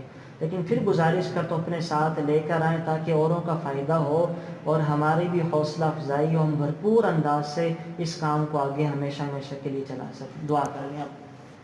اللہم انت السلام و منک السلام تبارکت ربنا وتعاليت يا ذا الجلال والإكرام. جزا الله عنا محمدا صلى الله عليه وسلم ما هو أهله. ربنا آتنا في الدنيا حسنة وفي الآخرة حسنة وقنا عذاب النار.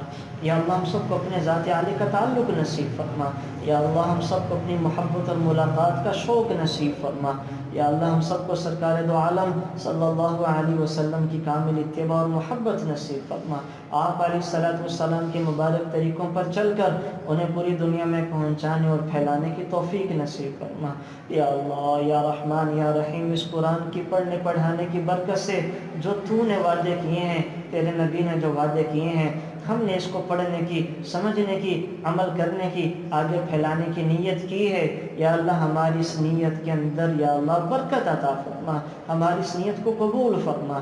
یا اللہ اس قرآن کریم کی برکت سے جتنے مسلمان پریشان حال ہیں، جس پریشانی کے اندر مبتلا ہیں، یا اللہ ہر مسلمان کی چھوٹی بڑی پریشانی کو دور فرما. یا اللہ ہمارے دکھوں کو سکھوں میں تبدیل فرما، ہماری پریشانیوں کو آسانیوں میں تبدیل فرما، ہمارے غموں کو خوشیوں میں تبدیل فرما. یا اللہ جو بے روزگار ہیں انہیں حلال پاکیزہ طیب روزگار عطا فرما. جو برسر روزگار ہیں ان کے رزق کو بڑھا، حلال وسعت فراوانی آسانی کے ساتھ عطا فرما. یا اللہ حلال وسعت فراوانی آسانی کے ساتھ عطا فرما. یا اللہ ہم سب کو اتنا حلال ضرور دے کہ حرام کی طرف نظریں نہ جائیں. یا اللہ ہم سب کو اتنا حلال ضرور دے کہ حرام کی طرف نظریں نہ جائیں. یا اللہ ہم سب کو دینے والا بنا، لینے والا نہ بنا. یا اللہ ہم سب کو دینے والا بنا، لینے والا نہ بنا. یا اللہ ہمارے گھروں کو سکون کا گہوارہ بنا. یا اللہ ہمارے بچوں کو ہماری آنکھوں کی ٹھنڈک بنا. یا اللہ ہمارے گھروں کے اندر میاں بیوی کے جو حقوق ہیں، یا اللہ ان کو ایک دوسرے کے حقوق کی ادائیگی کرتے ہوئے ہمارے گھر کو جنت نظیر بنا. یا اللہ ہمارے گھروں میں جو سکون تو نے حضرت علی حضرت فاطمہ کے گھر میں، جو سکون تو نے محمد صلی اللہ علیہ وسلم اور حضرت عائشہ کے حجرہ میں رکھا تھا، یا اللہ اس سکون کا ذرہ ہمارے گھروں میں بھی عطا فرما. یا اللہ جو برکتیں تو نے ان کے گھروں میں رکھی تھی، ان برکتوں کا ذرہ ہمیں بھی نصیب فرما. یا اللہ جتنے بیمار ہیں گھروں میں، ہسپتالوں میں، چھوٹے بڑے لا علاج امراض میں، یا اللہ سب کو شفائے کامل عاجلہ مستمر عطا فرما. صحت عافیت ایمان و عمل کی سلامتی والی زندگی عطا فرما. یا اللہ دکھوں، پریشانیوں، آفتوں، حالات، بلیات، آزمائشوں، بے بسی، بے کسی، محتاجگی، سٹیا جانے والی زندگی سے حفاظت فرما. یا اللہ جو کرونا کی وجہ سے ہسپتالوں میں داخل ہیں سب کو یا اللہ خیر و عافیت کے ساتھ اپنے گھر واپس پہنچا. یا اللہ جو چھوٹی بڑی اور کسی بیماری میں مبتلا ہیں ان کے ساتھ فضل عافیت والا معاملہ فرما. یا اللہ تیرا شکر ہے تو نے ہمیں حفاظت بخشی. یا اللہ تو نے ہمارے گھر والوں کو محفوظ کیا. یا اللہ ہم بڑے کمزور ہیں، بڑے ناتواں ہیں، کسی قسم کی آزمائش کے لائق نہیں ہیں، کسی قسم کی بیماری کے لائق نہیں ہیں. یا اللہ ہم چھوٹی سے چھوٹی تکلیف بھی برداشت نہیں کر سکتے. یا اللہ تو اپنے فضل و کرم سے ہماری بچوں کی، ہماری نسلوں کی، ہمارے خاندان گھر والوں کی دائیں سے، بائیں سے، آگے سے، پیچھے سے، اوپر سے، نیچے سے، ہر طرف سے حفاظت فرما. یا اللہ ہر طرف سے حفاظت فرما. یا اللہ ہمیں اس وبا، آئندہ پھیلنے والی بیماریوں سے، ہر قسم کی یا اللہ چھوٹی بڑی بیماری، آفت، آزمائش سے محفوظ فرما.